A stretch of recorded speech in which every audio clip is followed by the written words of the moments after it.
Bonsoir à tous, nous sommes le vendredi 15 mars 2013, vous écoutez African Time sur WP80 930 AM. Il est 21h à New York et 1h à Dakar. Vous suivez la principale édition de l'actualité africaine en français, Aïssa Taba au micro, Dambabou à la technique.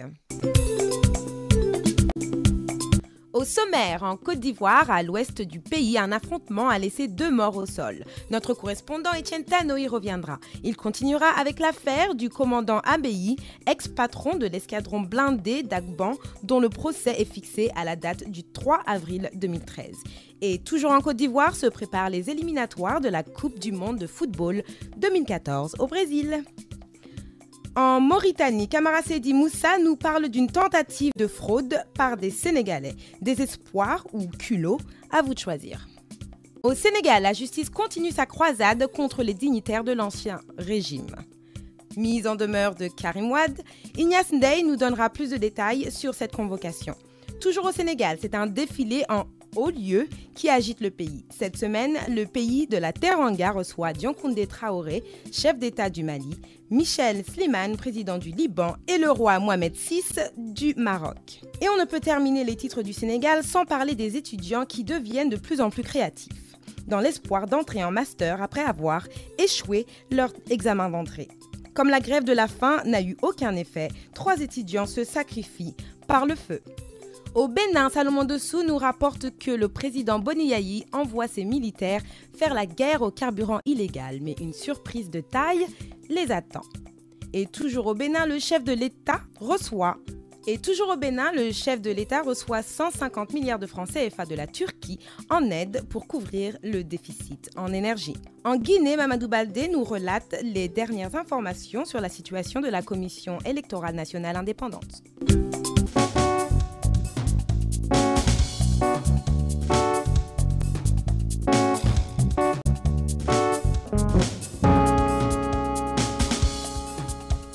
Mesdames, Messieurs, bonsoir. Nous sommes ravis de vous retrouver sur African Time. Merci de votre fidélité. Vous écoutez votre émission sur Internet, ayolele.com, à la radio sur WP80 930 AM et par téléphone, composez le 979 228 42 28. Cette édition est sponsorisée par la compagnie aérienne Royal Air Maroc. Au Sénégal, le procureur spécial de la Cour de répression d'enrichissement illicite, Alioune Dao, convoque Karim Wade à justifier de sa fortune dans les 30 jours à venir. Cette mise en demeure n'est pas du goût de tous. Les explications d'Ignace Ndeye. Le feuilleton sur les présumés biens mal acquis est loin de connaître son épilogue au Sénégal. L'ex-homme fort du régime de Maître Abdoulaye Wade, Karim Wade, a été convoqué par le procureur spécial près de la Cour de répression d'enrichissement illicite. Karim Wade a reçu ainsi une mise en demeure. Le fils de l'ex-chef d'État du Sénégal, Karim Wade, a ainsi 30 jours pour apporter des preuves sur son enrichissement. Mais cette convocation de Karim Wade a suscité l'ire de ses frères libéraux à qui se sont solidarisés à lui. Il s'était fortement mobilisé d'ailleurs devant le siège de la Cour de répression d'enrichissement illicite à l'avenue Cheikh Anta Diop à Dakar. Ousmane Gom, au devant de ses libéraux, a fustigé cette convocation qu'il qualifie de ridicule, tout comme El Hadj Amadou Sall du Parti démocratique sénégalais qui qualifie également cette convocation de Karim Wade d'acharnement du pouvoir pour déstabiliser le Parti démocratique sénégalais. Un feuilleton judiciaire qui continue d'alimenter l'actualité au Sénégal. Le pays de la Teranga qui a connu cette semaine un balai de chefs d'État africains. Le président malien Dioncoundé Traoré était en visite cette semaine au Sénégal et lors de son séjour, il a abordé plusieurs points relatifs surtout à la situation difficile qui règne dans son pays, le Mali. Le Mali en proie à une crise depuis maintenant plusieurs mois. Un autre qui a été l'hôte du Sénégal cette semaine, c'est le président libanais, qui a profité également de son séjour pour raffermir les relations entre le Sénégal et le Liban. Il a même rencontré la forte communauté libanaise vivant au Sénégal et qui évolue souvent dans le commerce. Un balai de chefs d'État clos ce vendredi par le roi du Maroc, Mohamed V, qui était également au Sénégal en visite pour 48 heures. Un accueil populaire, coloré et rythmé lui a été réservé. Pendant 48 heures, donc, le roi chérifien du Maroc aura des entretiens avec le chef de l'État, Macky Sall, qui était d'ailleurs à l'accueil ce vendredi à l'aéroport Léopold Sédar Senghor. Autre aspect de l'actualité, les étudiants en licence L3 qui avaient récemment observé une grève de la faim pour exiger une orientation en master sont passés à la vitesse supérieure cette semaine. 3 d'entre eux ont tenté de s'immoler ce vendredi. Ils ont même été évacués à l'hôpital principal. Des étudiants en L2 qui réclament toujours une orientation en master. Et récemment, le doyen de la faculté des lettres avait apporté des précisions sur le cas de ces étudiants au nombre de 25 qui veulent être orientés en master. Pour le doyen de la faculté des lettres, pas question de revenir sur les délibérations de l'université. Le système éducatif en état d'alerte avec le CUSE qui menace également de boycotter les enseignements les prochains jours. Ce syndicat, qui regroupe plusieurs syndicats d'enseignants, fustige le non-respect des accords signés avec l'État. L'affaire des talibés suscite toujours des réactions ici au Sénégal. Cette semaine, le ministre de l'économie et des finances a parlé d'une soixantaine de daras qui seront mises sur pied par le gouvernement pour tenter d'apporter une réponse aux difficultés auxquelles sont confrontés ces daras. Mais certains chefs religieux ici au Sénégal continuent de montrer leur opposition à l'éradication de la mendicité, un phénomène que le gouvernement veut totalement éradiquer. Et puis dans le sud du pays, cette semaine, la tension a refait surface avec des bandes rebelles qui ont fait irruption dans certains villages du département de Bignona. Des véhicules ont même été braqués par ces bandes armées qui ont emporté 3 véhicules. C'était cette semaine, ce qui a installé la psychose chez certaines populations du département de Bignona. Ainsi va l'actualité cette semaine au Sénégal, à Dakar, pour African Time. Ignace Ndeye. American Language Center, le spécialiste de l'enseignement de la langue anglaise à New York, vous invite à visiter ses nouveaux locaux beaucoup plus spacieux et plus commodes pour votre apprentissage de la langue en Amérique.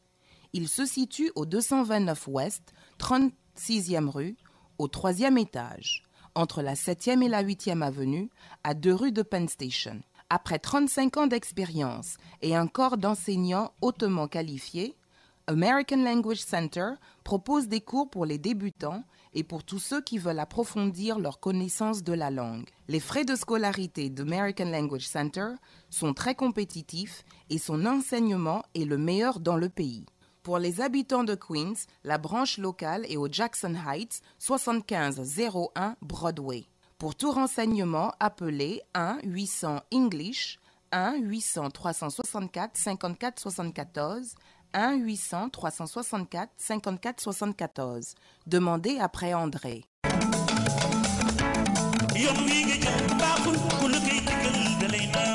Votre compagnie aérienne préférée, Royal Air Maroc, est toujours à l'écoute de vos désirs et demandes. Vous avez réclamé plus de vols par jour en direction de l'Afrique. Royal Air Maroc répond positivement à cette demande. Royal Air Maroc vous offre le plus grand nombre de départs à destination des capitales africaines. Avec autant de vols partant de l'Amérique du Nord, votre temps de transit à Casablanca est réduit au minimum. Avec Royal Air Maroc, ce sont des tarifs imbattables et le plus grand nombre de destinations vers l'Afrique à partir de New York. Royal Air Maroc, c'est surtout un personnel accueillant qui partage vos valeurs et votre culture, qui connaît vos goûts et désirs. Profitez de votre transit à Casablanca pour goûter aux saveurs du Maroc. Pour plus d'informations et réservations, appelez Royal Air Maroc au 1-800-344-6726 ou visitez www.royalairmaroc.com. Les camions de militaires patrouillent à travers les réseaux routiers du Bénin en quête de carburant illicite dont Boniaï, le chef de l'État, veut éradiquer absolument. Mais les revendeurs, très rusés, n'étaient qu'en possession de bidons remplis d'un liquide autre que toxique, le H2O, de l'eau, tout simplement. Salomon Dossou. Depuis quelques semaines, des camions militaires sillonnent régulièrement la ville de Cotonou à la recherche de carburant vendu illégalement.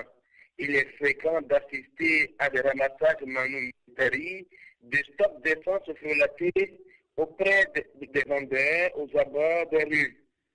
Ces derniers ont alors trouvé la parade. Les bidons sont remplis non plus d'essence, mais d'eau pour indiquer aux clients que la marchandise est disponible. Les stocks sont cassés dans les maisons et le client qui en fait la demande est très bien servi. En somme, le carburant de contrebande est toujours disponible malgré la lutte qui continue apparemment et les importantes saisies opérées. Mieux, le prix du litre dans l'informel diminue de jour en jour. De 560, il revient à 480 aujourd'hui, alors que d'habitude, le prix augmente lorsque des saisies sont effectuées. Preuve que la lutte déclenchée par le gouvernement bat de l'aile. Le président Bouniaï obtient 150 milliards de francs CFA de la Turquie. Le déficit en énergie électrique que connaît le Bénin depuis des lustres est en phase de se résorber. Conscient de la situation et soucieux d'honorer une de ses promesses de campagne avant la fin de son dernier mandat, Bouniaï multiplie les offensives diplomatiques afin de mobiliser les ressources financières nécessaires à la cause de l'autonomie énergétique. C'est ainsi qu'en déplacement en Turquie depuis hier, le chef de l'État béninois a pu obtenir une ligne de crédit de l'ordre de 300 millions de dollars et à 150 milliards de francs CFA. Cette importante somme servira à la construction d'un barrage hydroélectrique sur le fleuve Ouémé. C'est dire que le leadership personnel de Bouniaï ne cesse d'émerveiller la communauté internationale qui ne lasse pas de lui rapporter son soutien. Reste à souhaiter que ce projet, que tout le peuple béninois appelle de tous ses voeux, soit conduit à terme. Salomon Dessous, Cotonou pour African Time. En Guinée, la CENI lance le début des inscriptions sur les listes électorales en vue des législatives, mais un problème, les bureaux d'inscription sont restés absolument vides. Mamadou Baldé nous en dit plus. Nous allons commencer donc par la révision des listes électorales. Les choses ne se passent pas. C'est bien mercredi dernier que la CENI, Commission électorale nationale indépendante, avait annoncé le démarrage de la révision des listes sur toute l'étendue du territoire national. La population a presque boudé l'opération. Si à Farana et à Kissidougou, des témoins avaient indiqué que les choses avaient commencé et dans les autres préfectures, c'est moche. Même dans la capitale Conakry, les journalistes n'ont vu aucun bureau ouvert. Aucun bureau ouvert. Dans le couloir de la Commission électorale nationale indépendante, on est déjà persuadé que c'est un échec total et que Bakary Fofana sera contraint de suspendre son opération en attendant que le pouvoir et l'opposition se concertent sur la question. C'est ce qui se passe aujourd'hui, vendredi, à Conakry. L'opération est donc presque arrêtée et les concertations se poursuivent. Également, l'opposition vient de prendre une décision. La décision, c'est de nouvelles manifestations de la semaine prochaine si, en tout cas, les choses ne sont pas à leur niveau entre elles et le pouvoir en place. Cette décision a été prise hier donc après-midi par le collectif l'ADP et le CDR. Les teneurs de l'opposition se sont réunis au siège de l'UFC de Boubacar Silla. Récemment, Cellou Dalein de l'UFTG avait déclaré que si le président Alpha Condé voulait la paix, il devrait donc les écouter. Alors, le syndicat, la société civile et les institutions républicaines ont décidé de s'effacer du cercle de la concertation, en laissant donc les politiciens entre eux se concerter. Mercredi dernier, l'opposition avait annoncé ce retrait aussi du cadre de concertation mis en place par le professeur Alpha Condé et dirigé par le Premier ministre Saïd Fofana. Mais ce vendredi, l'opposition a renoncé à cela et est partie donc au palais du peuple pour cette concertation. Le résultat, on le saura. Économie, il faut parler également de pillage. Après le pillage et les incendies, qui avait suivi donc les différentes manifestations de l'opposition depuis le 27 février dernier, le président du groupe organisé des hommes d'affaires de Guinée, Bawa, Sherif Abdallah, a fait le bilan. 262 victimes, 33 milliards 859 millions 361 400 francs guinéens perdus. Et le recensement des victimes se poursuit. Terminons par le sport. Eh bien, dans le cadre des éliminatoires de la Coupe du Monde 2014, le sélectionneur du suivi national de Guinée, Michel Dussert, a convoqué plusieurs joueurs professionnels contre le Mozambique, un match qui devrait se jouer à Malabo le 24 mars prochain. Gardien de but, Aboubakar Kamara, Espagne, Keita Abdul Aziz de Guinée. Défenseur, Bakeno, Arabie Saoudite, Delo Ibrahim, France, Kalaban Omar, Azerbaijan, Papa Fuerte, France, Sila Isiaga, France et Fred Camille, Turquie. Milieu de terrain, Kamara Aboubakar, Tunisie, Kamara Lafia, Belgique, Conte Ibrahim, Belgique, Sadio Diallo, France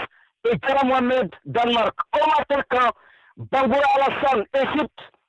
Royal Espagne, Kamara Abdourazagui, Grèce, Cissé Salou, Portugal, Papa Mathias, Angleterre, Souma Sedouba, Slovaquie, Terre Ibrahim, Allemagne et Amfei Yatara, Mamadou Lamine, France. Voilà donc l'équipe qui devrait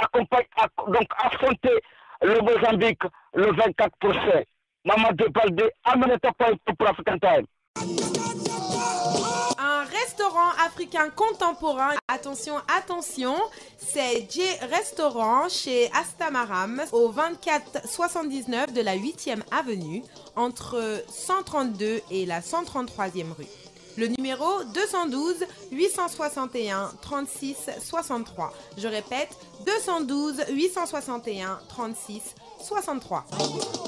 Vous avez votre licence TLC et vous voulez conduire des limousines, contactez Bayla Keneme. Bayla Keneme met à votre disposition des Lincoln Town Car, Mercedes Air-Class, Mercedes S-Class et d'autres voitures de luxe sans regarder votre crédit. Quel que soit votre crédit record, vous pouvez avoir la voiture de luxe que vous voulez conduire en tant que conducteur de limousine. Contactez Bayla Keneme. Bayla Keneme vous dit que nous ne chercherons pas à savoir si vous avez un bon crédit ou non. Si vous avez la licence, vous venez, vous nous contactez et vous obtenez immédiatement votre voiture et vous commencez à conduire votre limousine de luxe. Contactez Bayla Keneme à 888-717-8181 888 717 81 81. Ne vous souciez pas de votre crédit. Bayla Keneme met à votre disposition la voiture de luxe que vous voulez et vous commencez immédiatement à conduire votre limousine. Contactez Bayla Keneme 888 717 81 81.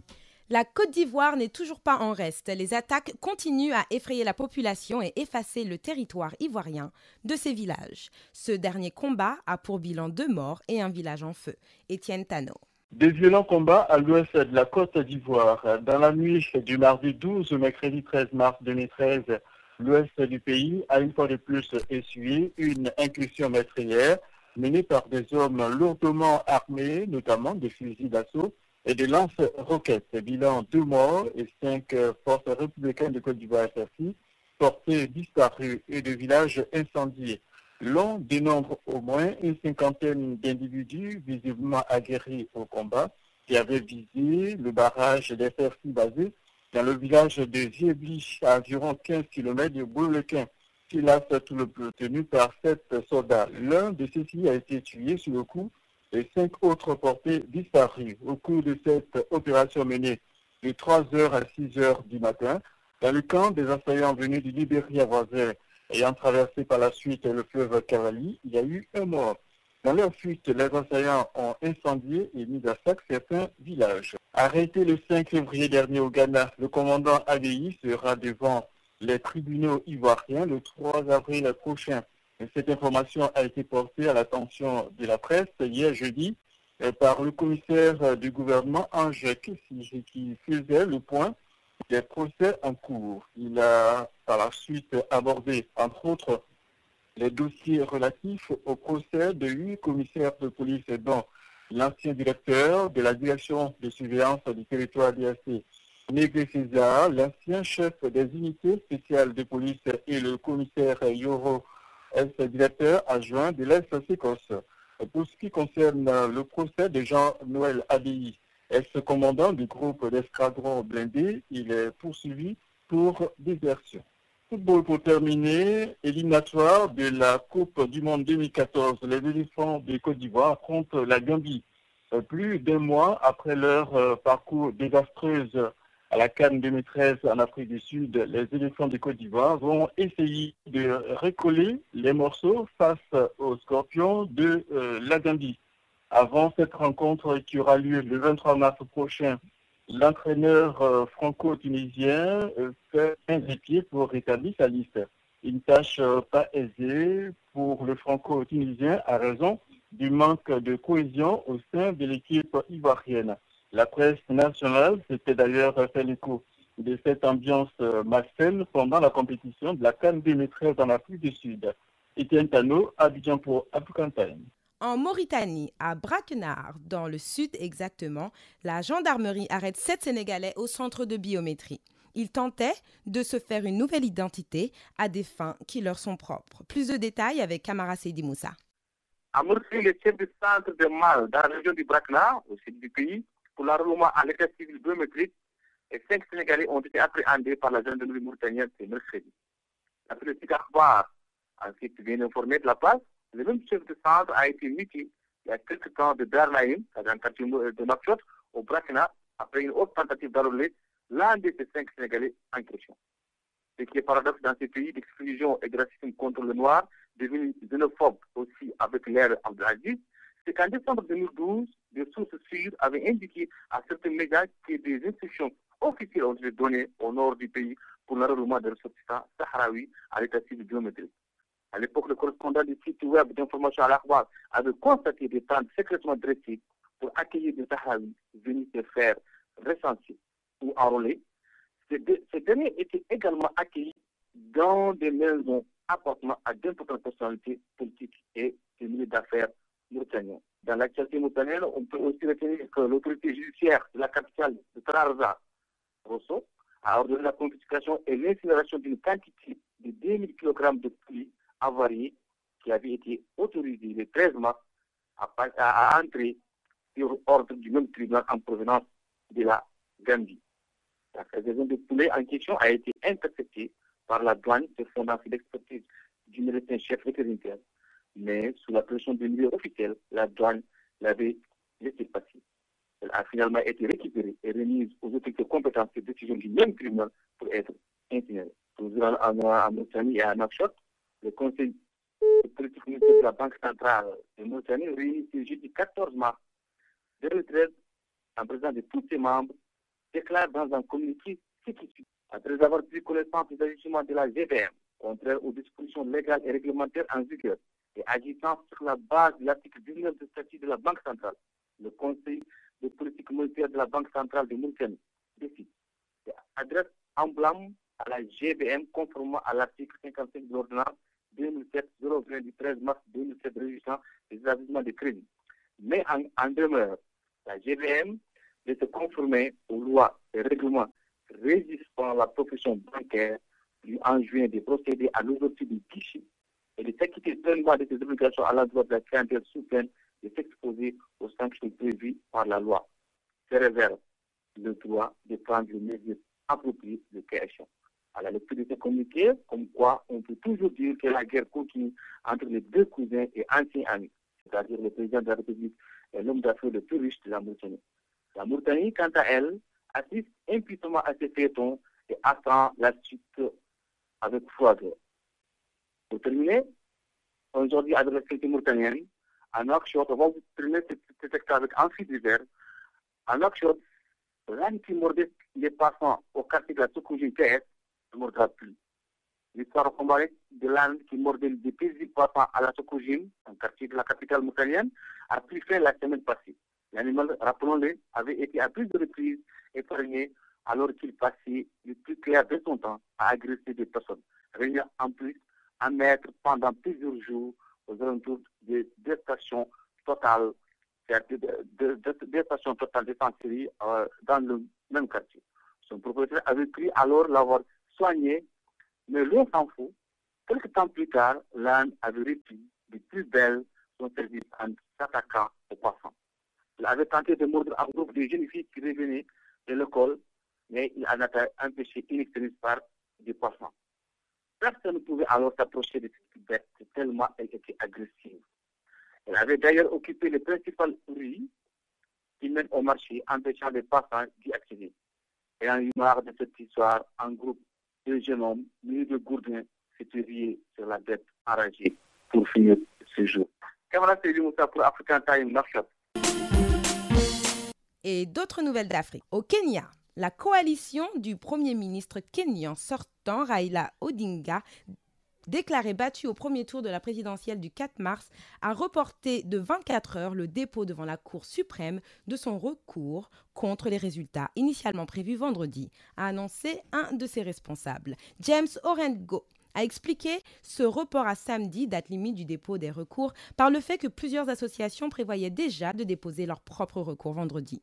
Nous ne voulons pas que notre recours soit mélangé aux autres, a-t-il expliqué lors d'une conférence de presse, ajoutant être confiant en ce qui concerne le dossier de son camp. Un proche de M. Odinga a récemment confié à l'AFP que sa coalition allait demander un audit scientifique des données manuelles et électroniques du scrutin, notamment une enquête sur les présumées importantes hausses et baisses du nombre d'inscrits dans certaines circonscriptions postérieure à la clôture officielle de l'enregistrement sur les listes électorales. Selon la Constitution, le président proclamé élu, Uhuru Kenyatta, crédité de 50,07% des voix dès le premier tour, ne pourra être investi qu'une semaine au moins après la décision de la Cour suprême sur les recours déposés contre l'élection. Les 10 recours doivent être déposés avant samedi et la Cour suprême dispose ensuite de 14 jours pour rendre sa décision. M. Kenyatta n'a franchi que d'un peu plus de 8000 voix à la barre des 50% des votants requises pour l'emporter au premier tour, mais dispose de plus de 830 000 voix d'avance sur M. Odinga, deuxième avec un peu plus de 43% des voix. Le scrutin et la proclamation des résultats se sont déroulés sans incident notable, malgré les craintes d'un retour des violences sur lesquelles avait débouché fin 2007 l'annonce de la courte défaite de M. Odinga, à l'époque face au sortant Mwai Kibaki, soutenu par M. Kenyatta. Ce dernier est inculpé de crimes contre l'humanité par la Cour pénale internationale pour son rôle présumé dans ces violences. Il a promis qu'il participerait à son procès, dont l'ouverture est prévue le 9 juillet. Au Zimbabwe, les électeurs sont invités samedi à adopter une nouvelle constitution qui doit permettre des élections plus libres que les précédentes. Mais de nombreux observateurs pensent que les forces de l'ordre, fidèles au président Robert Mugabe, tiennent entre leurs mains l'avenir politique du pays. Si le référendum constitutionnel devrait se dérouler sans problème, l'issue des élections générales annoncées pour juillet pourrait être fortement influencée par la police et l'armée. Les forces de l'ordre sont fortement politisées et alignées sur le président Mugabe qui, à 89 ans, gouverne le pays depuis l'indépendance, il y a 33 ans. Certains redoutent que les forces pro-Mugabe refusent une défaite électorale et engagent le pays dans un processus à l'ivoirienne qui conduirait à des violences. Un politologue à l'université de Masvingo note que l'armée et la police sont extrêmement impliquées dans le processus électoral. Les élections de 2002, 2005 et 2008, qui ont vu Robert Mugabe se succéder à lui-même, ont été entachées d'irrégularités et de violences, l'opposition étant régulièrement prise à partie par la police. Le projet de nouvelle constitution proclame la neutralité des forces de l'ordre et leur interdit de prendre parti dans le processus électoral. Mais selon des informations de presse, le chef de la police, Augustin Chiuri, aurait récemment dit à ses adjoints que quiconque ne soutiendrait pas le ZANU-PF n'aura pas sa place parmi ses troupes. Il a aussi qualifié les opposants du président, à commencer par le Premier ministre, de larbins de l'Occident. En Tunisie, le parti islamiste Ennahda au pouvoir a souligné vendredi qu'il était contre l'excision des filles alors que l'un de ses dirigeants l'avait qualifié, selon un quotidien arabophobe, d'opération de chirurgie esthétique. Nous n'approuvons guère l'excision des filles, qui n'est ni une position d'Ennahda ou de la religion, et ne fait pas partie de notre culture en Tunisie, a précisé à la presse Rached Ghanouchi, chef de ce parti vainqueur des premières élections libres en Tunisie. Quiconque approuve l'excision ne saura demeurer parmi nos rangs, a-t-il ajouté. Une déclaration à la presse d'un responsable du mouvement Ennahda, Habib Ellouz, également député à l'Assemblée nationale constituante, ANC, sur l'excision avait fait scandale en Tunisie. Dans les régions d'Afrique, où il fait chaud, les gens sont contraints d'exciser les filles à titre de thérapie, car dans ces régions, les clitoris sont trop grands et gênent l'époux, avait-il dit, selon le journal arabophobe du Maghreb publié dimanche. Selon la même source, M. Ellouz a précisé qu'on excise ce qu'il y a en plus, mais ce n'est pas vrai que l'excision supprime le plaisir chez les femmes. C'est l'Occident qui a exagéré le sujet. L'excision est une opération esthétique pour la femme. M. Ellouz avait accusé le journal d'avoir déformé ses déclarations. La journaliste m'a amputé des propos que je n'ai pas dits, a-t-il assuré.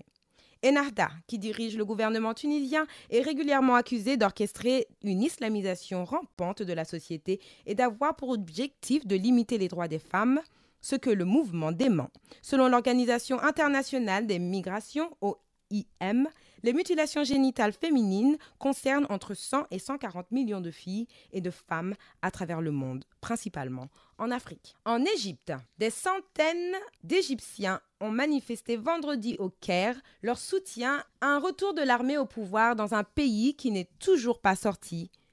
d'une transition politique chaotique émaillée de violence 2 ans après la chute d'Hosni Moubarak. La manifestation a eu lieu dans l'est du Caire à l'appel d'un collectif de militaires à la retraite et de groupes opposés aux frères musulmans dont est issu le président Mohamed Morsi, selon un photographe de l'AFP. Les manifestants ont notamment scandé des slogans appelant l'armée à ne pas les abandonner, brandissant des portraits du ministre de la Défense, le général Abdel Fattah al-Sisi. D'autres criaient « L'armée doit revenir au pouvoir » ou encore « à bas le pouvoir du guide », en référence à Mohamed Badi, guide suprême des frères musulmans. Des manifestations de soutien à l'armée ont également été organisées à Damiette, dans le nord du pays, selon le site internet du journal Al-Ahram. L'armée est un acteur capital dans le jeu politique en Égypte depuis 60 ans. Besoin d'une assurance pour votre voiture personnelle, votre voiture taxi TLC, votre business ou une assurance pour la maison? Pourquoi aller de l'autre côté de la ville, ou à Queens, ou pire encore, jusqu'à Brooklyn? Quand tu peux tout simplement aller au New Harlem Car Service situé au 2132 de la 8e avenue, entre la 115 et la 116e. Oui, c'est ça l'adresse, 2132 8e avenue entre la 115 et la 116e. Il faut arrêter de perdre du temps. On sait tous que le temps c'est de l'argent, non? Donc, Samy & Associates, c'est la solution à tous les problèmes. Ils transfèrent ton assurance instantanément. Pas de temps à perdre. Au revoir aux amendes de parking. Samy & Associates sont là pour toi. Alors, décroche le téléphone et appelle Seynabou au 212 280 25 22. Seynabou 212 280 25 22. Anglais, français, wolof, il n'y a pas de problème. We are together. On est ensemble. Neo Far. Je m'adresse surtout aux chauffeurs de taxi pour assurer vos voitures. Appelez Samy & Associates. Au 212 280 25 22. Demandez Seynabou au 212 280 25 22.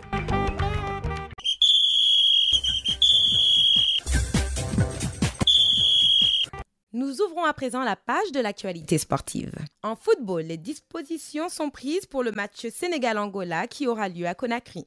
El Hadj Malick Ndiaye nous rapporte que le président guinéen, Alpha Condé lui-même, s'engage personnellement à la bonne réussite de l'événement. Une interview signée Dambabou. Il s'est impliqué personnellement son excellence Alpha Condé, qui a demandé à tous les ministres concernés de s'impliquer davantage pour la réussite de cette rencontre. Retenez que pour ce match prévu le 23 de ce mois, 1500 éléments des forces de sécurité ont été mobilisés. Et l'opposition guinéenne a décidé de surseoir à toutes les manifestations jusqu'au 23 mars, le tout pour donner un cachet populaire à cette rencontre. D'ailleurs, Alpha Condé a reçu le ministre des Sports Mbali Ndiaye.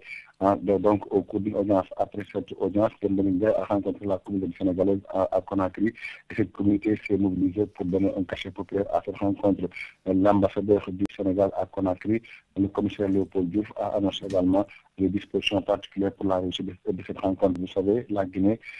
vit une situation socio-politique assez tendue avec l'opposition et le pouvoir qui sont accoutumés à propos des élections législatives. Et pendant ce temps, tout le monde attendait la liste d'Alain Giresse, l'entraîneur national. Et donc, la liste est sortie. La liste elle est sortie mardi au cours d'une conférence de presse et Giresse a pratiquement reconduit le même groupe qui avait joué contre la Guinée le 5 février dernier en France. Seul Pabé et Lamine Gassama sont les nouveaux joueurs qui ont fait leur entrée dans la première. À part cela, nous avons constaté qu'il y a 8 défenseurs, 6 attaquants, 6 milieux de terrain, également 3 gardiens de but. Les gardiens de but, je rappelle, sont Bono Koundoul, Cheikh Diagne et Ousmane Mané, et Giresse a misé sur la polyvalence pour pouvoir faire face à l'Angola. Je rappelle que le Sénégal occupe la première place de cette poule. Elle doit impérativement gagner face à l'Angola pour consolider sa première place. Et les Lions du Sénégal vont se regrouper en France. Après, ils vont rallier directement Conakry, où le premier galop d'entraînement est prévu mercredi à partir de 10h, un galop qui sera ouvert à la presse. Le second galop d'entraînement prévu l'après-midi sera à huis clos. Alain Giresse annonce que c'est un match qu'il faut jouer pour le gagner, ne serait-ce que pour le public sénégalais, puisque vous savez que depuis le 13 octobre dernier, l'équipe nationale n'a pas joué de match officiel. Donc, ce sera également le premier match de Giresse sur le banc de nom du Sénégal, le premier match officiel devrait dire, puisque Alain Giresse avait considéré le nul le 5 février dernier face à la Guinée. Et toutes les conditions sont réunies pour une bonne réussite de cette rencontre. D'ailleurs, une mission de la Fédération sénégalaise de football en compagnie de quelques-uns des ministères séjournent présentement à Conakry pour balayer le terrain afin de prendre toutes les dispositions pour un bon déroulement de cette rencontre. C'était Radji Malinga depuis Dakar pour African Times. On poursuit avec la rubrique star de la semaine. Cet artiste est connu à un niveau international, j'ai même envie de dire universel. Il a fait danser toutes les populations du monde et même différentes générations de la même famille. Il est maintenant au service de son pays en tant que ministre du Tourisme. Et oui, vous l'avez compris, il s'agit de Youssou N'Dour, l'enfant de la Médina. Alain Thionon nous en dit plus. Il est l'une des rares personnalités africaines à montrer à la face du monde que la musique et la politique peuvent faire bon ménage. Surtout au Sénégal, dans son pays, où il est considéré comme une idole. Youssou N'Dour, puisque c'est de lui qu'il s'agit, est la star de la semaine numéro 7 sur African Time. Youssou N'Dour est né le 1er octobre 1959 à Dakar, au Sénégal. Dès son enfance, le jeune Sénégalais s'intéresse beaucoup plus à la musique plutôt qu'à ses études, contre la volonté de ses parents, selon qui seules les études lui offriraient un chemin de réussite. Erreur. Youssou N'Dour, déjà à 11 ans, fait ses premiers pas dans la troupe théâtrale ciné-dramatique où il se fait remarquer par Pacheco, un musicien de Dunia Orchestra. Celui-ci le recommande très vite auprès de Diamono. À 13 ans, Youssou N'Dour interprète un morceau composé par le super Diamono lors des funérailles du leader de sa bande de Dakar, Papa Demba Diop Dimba. Un coup d'essai pour le jeune Sénégalais, mais aussi un coup de maître. Un véritable déclic pour celui-là qui, plusieurs années après, deviendra le pape de la musique sénégalaise. Les succès s'enchaînent pour le fils de quartier de la Médina à Dakar. Le 18 mai 1984, Youssou N'Dour fait un triomphe devant ses compatriotes africains à Paris.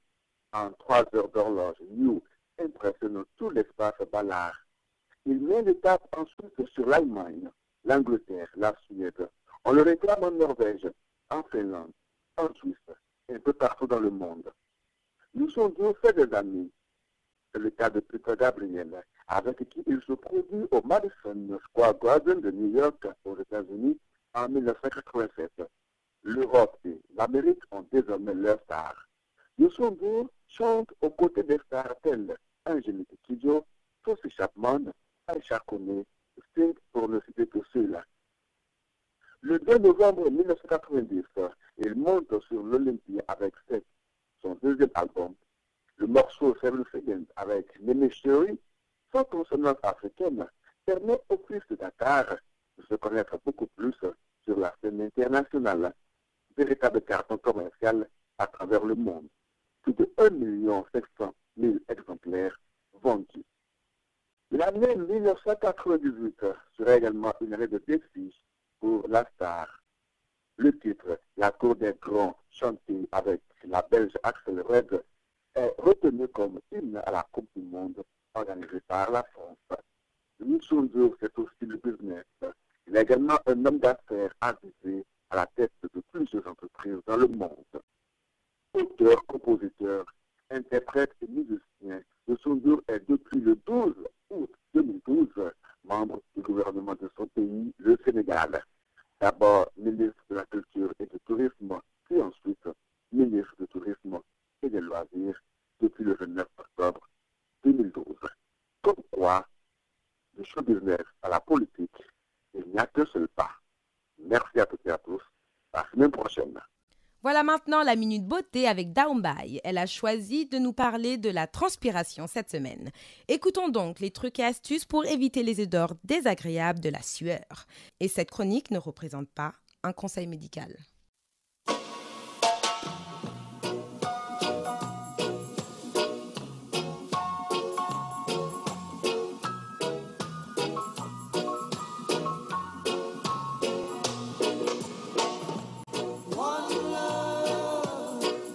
Bonjour, aujourd'hui nous allons nous intéresser à un phénomène naturel produit par notre corps qui peut cependant parfois nous gâcher la vie.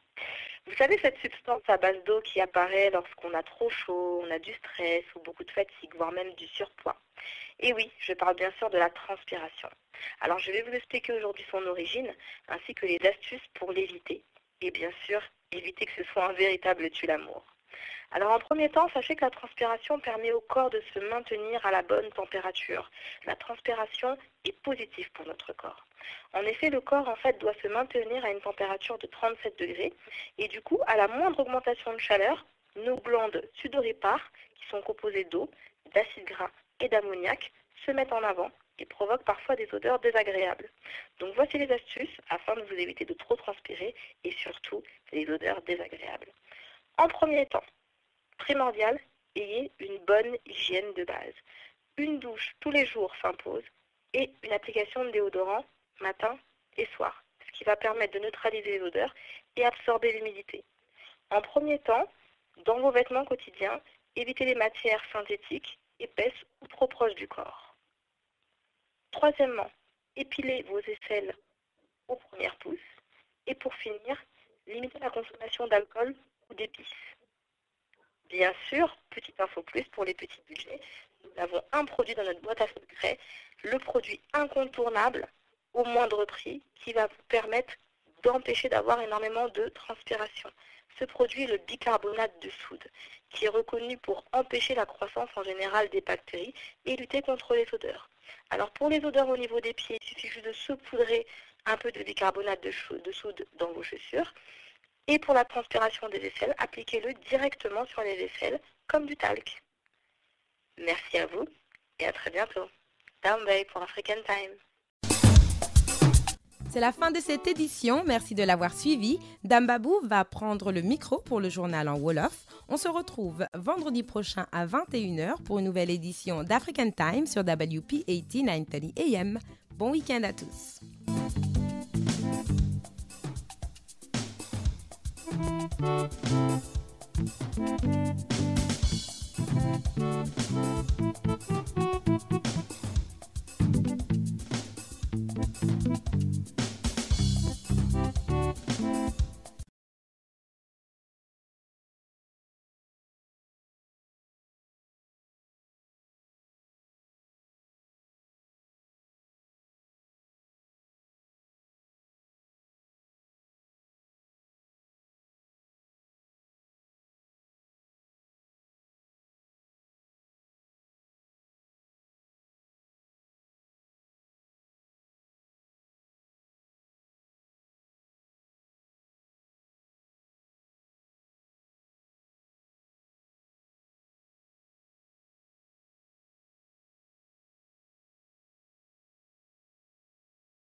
kon boog bokk yi ñu dellu si waat di leen nuyooti fii ci African Time ci WPAT 930 AM dañuy daal di dellu si waat rek fi ñu toll woon ak Pape Ndaw rek ci la ñuy daal di dellu. waa Pape Ndaw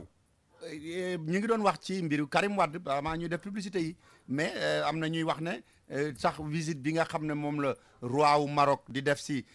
Sénégal mu dajeeg bis bi ñu war a woo Karim Wade am na ñu naan sax mbaaru dafa ñëw di ko layil si wala mu di ko tinu si. waaw loolu daam am nañu ko wax ñu ngi jàpp naan buuru Maroc bi nga xamee ne bii moom moo ñëw ci sunum réew tey jii muy Mohamed VI dañu ne Karim Wade lay layal sil wala da koy tinu sil ndax daal bëggul ñu dugal ko kaso parce que ñooñu dañuy wax naan ki nga xamee ne bii mooy buuru Maroc bi ak Abdoulaye Wade seen diggante dafa ratax mel ni ci rek soow maanaam daal ñoom ñaar amuñu benn jafe-jafe ndax ñu ngi fàttali sax di wax naan Abdoulaye Wade ba ñu koy door a gagné ci wote bi dafa doon wax naan buuru Maroc bi ci boppam invité na ko pour mu ñëw dëkk si Maroc wala boog mu ñëw noppalu si fa def fa ab diir ba ñu doon wax sax naan dana fa dem bindi ab livre wala lu ni mel ñu ngi wax nag naan yooyu yëpp di demalee ka fekkalee ka def yëf bay wax sax naan rataxaayu diggante beeg day layal seeg yooyu yëpp mais bu ñu gëstoo li nga xam ne bi moom moo di programme niñ ko tëralee ne buuru Maroc bi dana ko def fii ci sunu réew amul fenn foo xam ne ni bind nañ ci ne dana gis Abdoulaye Wade wala dana gisee ak ki nga xam ne bii moom moo di Karim Wade te itamit am na ñoo xam ne ni ñu ngi fàttali naan xëy na bu fekkee ne diggante buur bi ak Abdoulaye Wade rataxoon na it diggante buur bi ak Karim xawoon naa ñagas ci ginnaaw gi ndax bul fàtte ne Karim Wade bañ ko fi dénkee li nga xam ne bii moo di dem beeg dikk bi ci wàllu jaww ji mbirum avion yi xam nga booba fekk na Sénégal ak Maroc ñu ngi amoon compagnie Air Sénégal international Sénégal Airlines boo xam ne mi ngi doon dox normal mais bi Karim ñëwee la ñu indi jafe-jafe yi ba diggante ñaari réew yi ak compagnie avion boobu daal di fantasiro ñuy wax sax naa ni tamit am na yeneen galgal yoo xam ne yi Karim dugal na ko daal yoo xam ne yi neexuloon ñi nga xam ne bii moo di waa Maroc ba tax na nag tey jii ñu bari ñu ngi jàpp naan buur bi xëy na ñàkkul dafa tombe te tamit moom dafa ñëw Sénégal dëgg la mais du Sénégal rek moo ko tax a jóg dana am yeneen réew yoo xam ne dana fa dem bay tamit ñu ngi indi programme bi nga xam ne bi moom ak Macky Sall war nañu ko mën a gisee te bu ca jógee tamit dana dalal ki nga xam ne bi moo di premier ministre bu ca jógee dana dalal ki nga xamee ne bii moom moo di Moustapha Niasse président assemblée nationale dana dalal tamit soxna Aminata Tall mi nga xam ne nii mooy jiite conseil économique social et environnemental dana dalal tamit Amadou Makhtar Mbow mi nga xamee ne bii mooy président du cercle d'amitié maroco-sénégalaise waaye dina dalal ñoo xam ne ni ay kilifa diine lañu ci wàllu tijaan yi ñaseen yi murid yi njabooti taal gi njabootu alaaji Omar gi xaadri ak tamit sax ñi nga xam ne bii ñoom ñooy waa jàngu bi maanaam catholique yi nga gis ne rek daam kon buuru Maroc bi moom programme ko fi indi mais jàpp nañu ne yëfi Karim taxu koo jóg donte nag ay nit a koy foofu. roi Maroc boobu ngay wax kat moom it visitam bi am na tuuti ñu ne ñu ngi ko ci indil coow de ñi nga xam ne dañuy toppatoo ak yelleef doomu aadama ñu ne ku ñu jàpp ca Maroc ñu naan dañ koy delloo Arabie Saoudite ñu ne ko loolu rafetlu wuñ ko. waaw rafetlu wuñu ko de te itamit ñu ngi sàkku ci buuru Maroc bi daal mu dal di seet nu mu gën a gaawee te itamit di sàkku tamit ci président Macky Sall pour mu dugal ko ci waxtaan yi nga xam ne bi moom la nar seq ak buuru Maroc bi pour ñu lijjanti mbiru kooku nga xam ne bi moom la ñuy wax Alkali Cissé xam nga Alkali Cissé nekkoon na fi député fii bu parti démocratique sénégalais jiite woon fi tamit benn communauté rurale mais xam nga moom dañuy wax ne daal dafa am xaalis yoo xam ne yi daf ko luubal digganteem ak ñoo xam ne ni Arabie Saoudite la ñu nekk ba tax na waa Maroc ñoo ko teg loxo jamono ji ñu toll te Arabie Saoudite dañ koy laaj di wax naan nañ leen ko jébbal bu ko defee ñoom ñu lijjanti ay mbiram am nag ñoo xam ne nii ñu ngi jàpp naan Arabie Saoudite moom bu fa Alkali Cissé tegee tànkam boo moytuwul danañu ko toroxal wala ñu bundu xataal ko wala sax ñu wàññi ci ay cëram wala sax ñu jaare fa far boom ko loolu nag la nit ñi rafetluwul wala ñiy toppatoo ak yelleef doomu aadama ba tax nag ñuy sàkku ci Macky Sall mu jëflante wala mu waxtaan ci ak buur bi bu ko defee Alkali Cissé moomu ñu mun ko bàyyi nu mu gën a gaawee mu ñibbisi ci am réewam waaye waruñ koo mën a téye ca Maroc di seet nag dañ ko war a mën a yóbbu jox ko waa Arabie Saoudite wala déet dàmbaam. waaw defe naa ni sax ñoo ñuy wax toppatoo ak yelleefu doomu aadama nee nañ benn tooñ ñaar benn yoon lañ koy atte te atte woon nañ ko Sénégal ba ne ko defuloo ko waa Pape ba tey mën nañ resté ci mbiru kilifa yu ñu tukki si Sénégal seetlu nañu ne jamono ji moom bari nañu lool diplomatie sénégalaise président wu Mali mi ngi door a dem bu Liban mi ngi door a dem François Copé bu France moom it di ministre France mi ngi fa woon.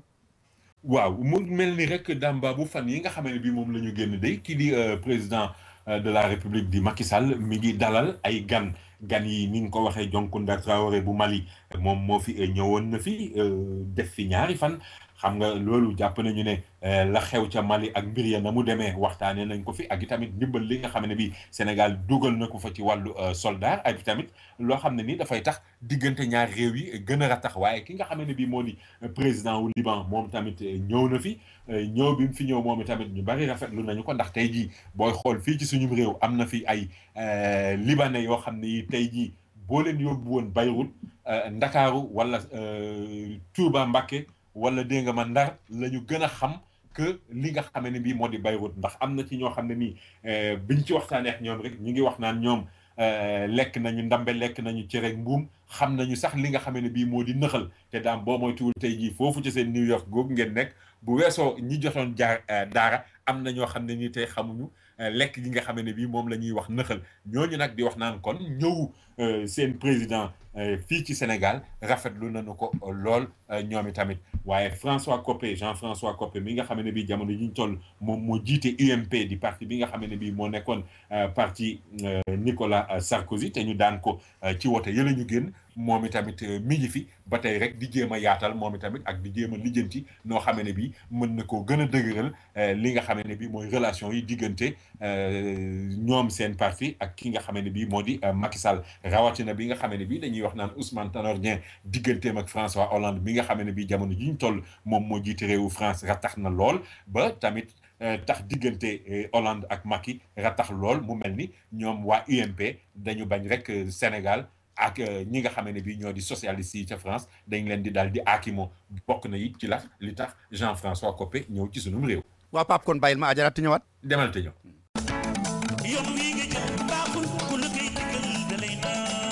xam ngeen ne Royal Air Maroc lu mas a nekk seen yitte daf ci taxaw lu ngeen ko laaj dana ci def la mu man moo tax ba ngeen ko ne na vol yi yokk ba dem bi yomb da koo yokk Royal Air Maroc am na ay vol yu bari yoo xam ne day jóge fii ci New York di dem ci lu mat daanaka fanweeri réew ci Afrique te nag Royal Air Maroc bi yéen leen di jaay na muy yombe kenn du leen ko mën a wax te nag bu ngeen duggee Royal Air Maroc bu ngeen wàccee ba Maroc dem Casablanca soxlawu leen visa man ngeen a génn doxantu ji jënd seen i marchandise seet dëkk ba door a déparaat te nag Royal Air Maroc ña fay liggéey seen i bokk lañu yéen a bokk aada xam li ngeen bëgg ak li ngeen di bañ kon nag bu ngeen di tukkeeti dem leen fa mu gën a yombe te gën faa baaxe muy Royal Air Maroc laaj leen ko seen agent de voyage wala ngeen woote 1-800 344 6726 1-800 344 6726 wala ngeen visiter seen website royalairmaroc.com. soxna Awa Gumbale ak soxna Seynabou Thiam bu Kër Kumba restaurant nee nañu ñu ngi leen di gërëm ndax li mbokk di jariñ woon ngeen leen ko ba ñu ubbee Kër Kumba restaurant di leen fa defal xéewal yu neex yéen ñëpp da ngeen leen a jàppale ba ñu xam ne ameel nañ leen njukkal lu rëy rëy njukkal li nag nee na ni ñu koy defee mooy rek ubbi leen beneen place bu bees place boobu mooy Daaru Salaam miit kër maam Cheikh Anta Mbacké muy foo xam ne bu ngeen fa demee lépp lu ngeen soxla ci seen affaire yàpp moo xam viande fraîche la wala viande frozen bu dee yàpp xar la yàpp nag bu dee itam ay ganaar la wala ay jën wala turkey fumé la wala turkey fresh yi bu ngeen demee Daaru Salaam miit kër maam Cheikh Anta Mbacké da ngeen ko fa fekk da ngeen fa fekk itam lépp luy dem ci seen i ci muy ceeb muy diwlin gejj yéet keccax nooflaay araw ak sangal lu ngeen ci bëgg da ngeen ko fa fekk ba ci caakri ak soow te it nag dañ leen koy délivrer fépp fu ngeen ko bëggee kon nag bu ngeen lekkee ba suur ci Kër Kumba restaurant la ngeen war a toggee ji après dem leen Daaru Salaam miit kër maam Cheikh Anta Mbacké mi ngi nekk ci 117 West 116th Street ci diggante 7 ak Lenox Avenue téléphone 646 596 9605 646 596 9605 soxna Awa Gumbale ak soxna Seynabou Thiam nee na ñu ngi leen di ñaanal yéen ñëpp ñi ko jàppale woon ci Kër Kumba ak ñeneen ñi ci des ñëpp képp ku yaakaar ne expérience am na lu ko mën a wuutu boobu da ngaa demagul Africa Travel Management boo demee Africa Travel Management ba fekk fa Cheikh Diwane Sylla ak expert ya mu àndal da nga xam ne agence boobu rek moo lay wax ne la avion boo bëgg a demee ak fu mu mën a jëm muy South Africa Delta Royal Air Maroc njëg yi gën a yomb ñoo la koy wax jox la avion bi ngay demee Africa Travel Management mi ngi nekk fii ci New York 515 Madison Avenue ca 9th floor ba ci corner 53rd Street bu dee ca Sénégal ma nga nekk ca West Foire ci VDN bi immeuble numéro 147 ca premier étage ba ci Dakar Yoff bu la neexee mën ngaa woote fii ci New York 212 481 3850 wala ca Ndakaaru 221 33 820 6042 wala sax li gën a yomb mën ngaa dugg ci seen website www.myafricatravelonline.com.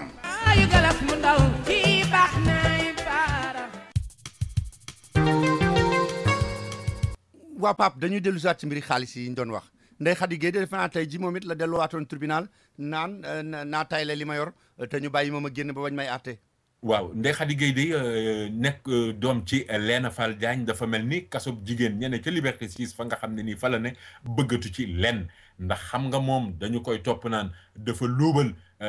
loo xam ne nii ñu ngi wax naan daanaka milliard bu teg genn wàll la waaye dañuy wax naan tayle na lu toll ci lu war a jege ñaari milliards ngir ñu mën koo bàyyi mu daal di dem ñibbi fi nga xam ne moo di këram bàyyi nëgandiku di xaar ba xam nag lu yoon wax looloo tax nag ñi nga xam ne bii ñoo di ay avocat mbokk ci Mbaye Dieng Ousmane Seye ak Boubacar Cissé ñoom daal dañu daal di fas yéene dugal li nga xam ne bii moo di xaalis teg ko muy cautionnement parce que xam nga dañuy wax ñaare bu fekkee ne bii dañ la jàpp jëm ci mbirum li nga xam ne bii moo di luubal xaalis li ñu naan détournement de deniers publics dañuy wax naan bu fekkee ne bii da ngaa bëgg am liberté provisoire da ngay dugal wala say avocat dañuy dugal li nga xam ne bii moom la ñuy wax contestation sérieuse maanaam miim wala weddi boo xam ne ni da ngay indi ay firnde yu leer nañ ne lii ñu lay tuumal kat yow defuloo ko wa illa beneen bi nga xam ne bii moo la mën a may bàyyi ndëgandiku mooy nga dal di tayle xaalis bu toll ni li nga xam ne bii moom la ñu lay topp wala lu ko xaw a ëpp tuuti bu ko defee bu boobaa juge bi mën laa bàyyi nga dem mais nag dañu wax ne comme moom daal indi waxul waxi contestation sérieuse joxe cautionnement maanaam tayle xaalis bu tolloog wala bu ëpp li ñu koy tuumaal moom la fas yéene ngir yaakaar ñu bàyyi ko ci mu mën a dem ñibbi këram mu nekk bàyyi nëgandiku di xaarandi nag ba xam lu yoon di wax ci mbiram moom it dambaabu waaw Aïda Diong fi mu ne nii gaa yaa ngi ci ay mbiram dambaabu ba tax na sax ki nga xamee ne bi moom mooy procureur bi toppatoo mbir yi procureur spécial bu cour de répression de l'enrichissement illicite di Alioune Ndao dafa dal di nag bloqué benn compte bancaire boo xamee ne bi moom Aïda Diong amoon na ko ci CBAO compagnie bancaire de l'Afrique de l'Ouest bi nga xam ne bii moo nekk fii ci Ndakaaru waaye CBAO am na yeneen bureau yoo xam ne dañoo nekk ca France loolu nag parce que enquêteurs yi ñoom ñoo gis ci lu leer naññ daal ne Aïda Diong lii nga xam ne bii moom la yore ci alal daf cee bari loo xam ne nii lewul rawatina it loo xam ne nii mu nga ca réewu France ak itamit loo xam ne nii mu nga ca Luxembourg moo tax nag tey jii procureur ci loolu la sukkandiku dal di bloqué nag benn comptam bi nga xam ne bii moom moo nekk ci CBAO ñuy xaarandi nag ba xam moom itamit ana lan la ñuy wax jëm ci ay mbiram. waa Pape defe naa itam kat am na suñu benn waaye moom it Moustapha Yacine Gueye dañu ne woon dañ ko doon topp ba mu ne ñaata laa amee ñu wax ko mu sukk tooylu waaye dafa mel ne loolu sottiwul de ba léegi ñu ngi naan jox nañ mandat d'arrêt international ngir jàpp ko. waaw Moustapha Yacine Gueye day dambaabu ci lu leer nañ ñu ngi wax ne génne nañu benn mandat d'arrêt international ngir ñu teg ko loxo parce que xam nga yaa ngi wax léegi naan am mi ngi doon wax naan wax leen ma lan laa yore ma lifin dégg nga ma booba la ñuy wax naan jëloon na sax benn chèque bu toll ci benn milliard ci suñu xaalis dal di koy joxe ci li nga xam ne bii moo di caisse des dépôts et consignations dégg nga ma te la mu joxe sax dafa ëpp li nga xam ne bii moom la wax naan moom la ñu ko doon tuumaal mais li wóor mooy Moustapha Yacine Gueye tey jii dafa am nag lu ci xaw a laxasu parce que dafa am ñoo xam ne nii ñu ngi wax naan moom boo moytuwul dana nekk koo xam ne ni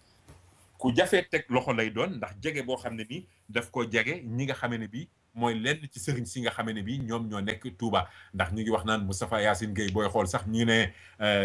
jumaa ji nga xam ne nii mooy jumaay Porokhane ji ci poosam la lamb génne ci ñaari milliards dóor ci taabal ji ngir ñu commencé ko liggéey bi te itamit ñu ngi wax naan tool ya ca xel comme moom mooy dundal ñi nga xam ne bii ñoom ñoo fay nekk mais dama lay fàttali rek ne moom xam nga laataa loolu yëpp nag ingénieur la ci wàllu télécommunication te itamit France la jànge ji woon ba dellu si maanaam daal doon na def ay affaire yooyu nag ci la joxee am koppar yu bari xam nga ñu ngi ko fi doon tudd sax ci benn société bu mu ubbi woon Dubaï bu ñuy wax Magal Holding Limited nee nañu loolu bokk na it ci li nga xam ne bii moo ko gën a may koppar waaye daal dañuy wax naan moom ku ñu ràññee la ci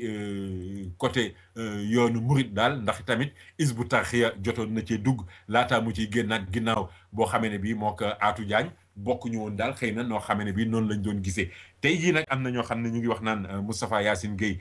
mi ngi bitim réew waaye am na ñoo xam ne nii nee nañu demul fenn ma nga fële nga xamee ne bii moo di Touba ca këram nga xamee ne bii moo nekk ca asalem ya te tamit bés bu jot dana na ko fay gis daal muy dem ak a dikk lu mën a am nag moo di rek daam nanu xool ba xam ndax moom mi ngi fii wala bitim réew la ne wala mandat d'arrêt bi dana nu ko doxal wala dañuy far jaar sukkandiku rek ci koppar yi nga xamee ne bii moom la jot a signé di xaarandi nag ba xam lan la yoon di wax dëgg-dëgg ci ay mbiram. waaw mais ci mbiru koppar yooyu sax xam nga kat ñu ngi fi doon wax naan gouvernement bi mi ngi jéem a waxtaan ak gars yi ne leen ku ci delloo 80% Latif mi mu njëkk a génn ci gémmiñam ci ministre daanaka dañ ko attaqué ndoo fu nekk mais nee nañu Macky nee na ko tey ji laa la gën a wóolu. waa ji waxul ma la tey jii laa ko gën a wóolu la ko Macky wax waaye Macky dafa rafetlu li nga xam ne bii moom lay liggéey moom Abdou Latif Coulibaly waaye moom Macky Sall rafetlu na tamit li nga xam ne bii moom la Abdoul Mbaye di ilimaani jëwriñ yi di liggéey ndax xam nga loolu yëpp li ko indi nag mooy fan ya la ñu génn yaa ngi koy tudd Abdou Latif Coulibaly waxoon na fi waxu arrangement boobu ñu bëggoon doxal diggante gaañi maanaam ku ci jëloon téeméer boo joxee juróom-ñett fukki ya ñu bàyyi la nga dem ak ñaar fukki yi loolu indi coow lu rëy loo xam ne lii dañuy wax naan Macky Sall moom moo ko déeyoon Latif Macky Sall moo ko déeyoon ki nga xam ne bii moo di avocat bi ñu naan maître Aladji Diouf ba mu génn daal di wax loolu mais xam nga yooyu après ki di porte-parole président muy Abou Abel Thiam daf ko daal di weddi ginnaaw gi ki nga xam ne bii moo di jëwriñ ji ñu dénk mbirum yoon di Aminata Touré daal di koy weddi moom tamit mais tamit même premier ministre weddi woon na ko fi ñu ne déet ne waaye Macky Sall wax ja mu waxoon ginnaaw conseil des ministres di wax naan nguur gi dana topp képp koo xam ne ni jëloon nga fi alal loolu moo taxoon gars yi di wax nag naan Latif dañu ko weddi mais gis nga loolu tey jii ki nga xam ne bii moo di premier ministre moom dañuy wax naan bi nga xam ne bii ñu ngi wax waxu daara yi moom moo fi wëlbatiku ne danañu jàpp taalibe yi ci mbedd mi danañu jàpp sëriñ daara yi danañu def nii danañu def naa dégg nga ma danañu tere sax yelwaan kenn dootu ko fi defati loolu indi fi coow lu rëy jàppal bàyyil ci wàllu ay communication mu mel ni nag ginnaaw boo xamee ne bii nag gars yi dañu gisewaat ci seen biir dal di waxtaan daal ci la ñu wëlbatiku nag bëgg a waxandoo nag wala demee ne noo xamee ne bi ñoom ñooy bokk lu ñuy wax maanaam wax ji dootul juuyoo wax ji dootul woro ci la ñu wax nag ne président de la république dafa rafetlu liggéey bi nga xam ne bi premier ministre mi ngi koy liggéey waaye mi ngi rafetlu tamit liggéey bi nga xam ne bi porte-parole gouvernement bi di jëwriñ ji ñu dénk bonne gouvernance mi ngi koy doxal te nee na tey jii la ko gën a wóolu daal leen di féliciter nag xam nga nag wax dëgg yàlla daam koo xam ne ni nag président de la république mi sa kilifa moo la féliciter ah bu la neexee nag boot say loxo xoggali ko tuuti ndax bu boobaa di nga xam ne bii boo daagoo ñu xam ne war ngaa mën a daagu.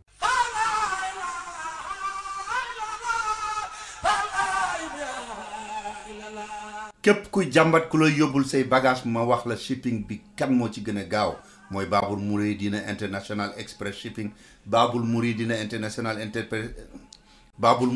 International Express Shipping ku ne xam na ne lu ëpp ñaar fukki at gaa ya fa nekk la ñuy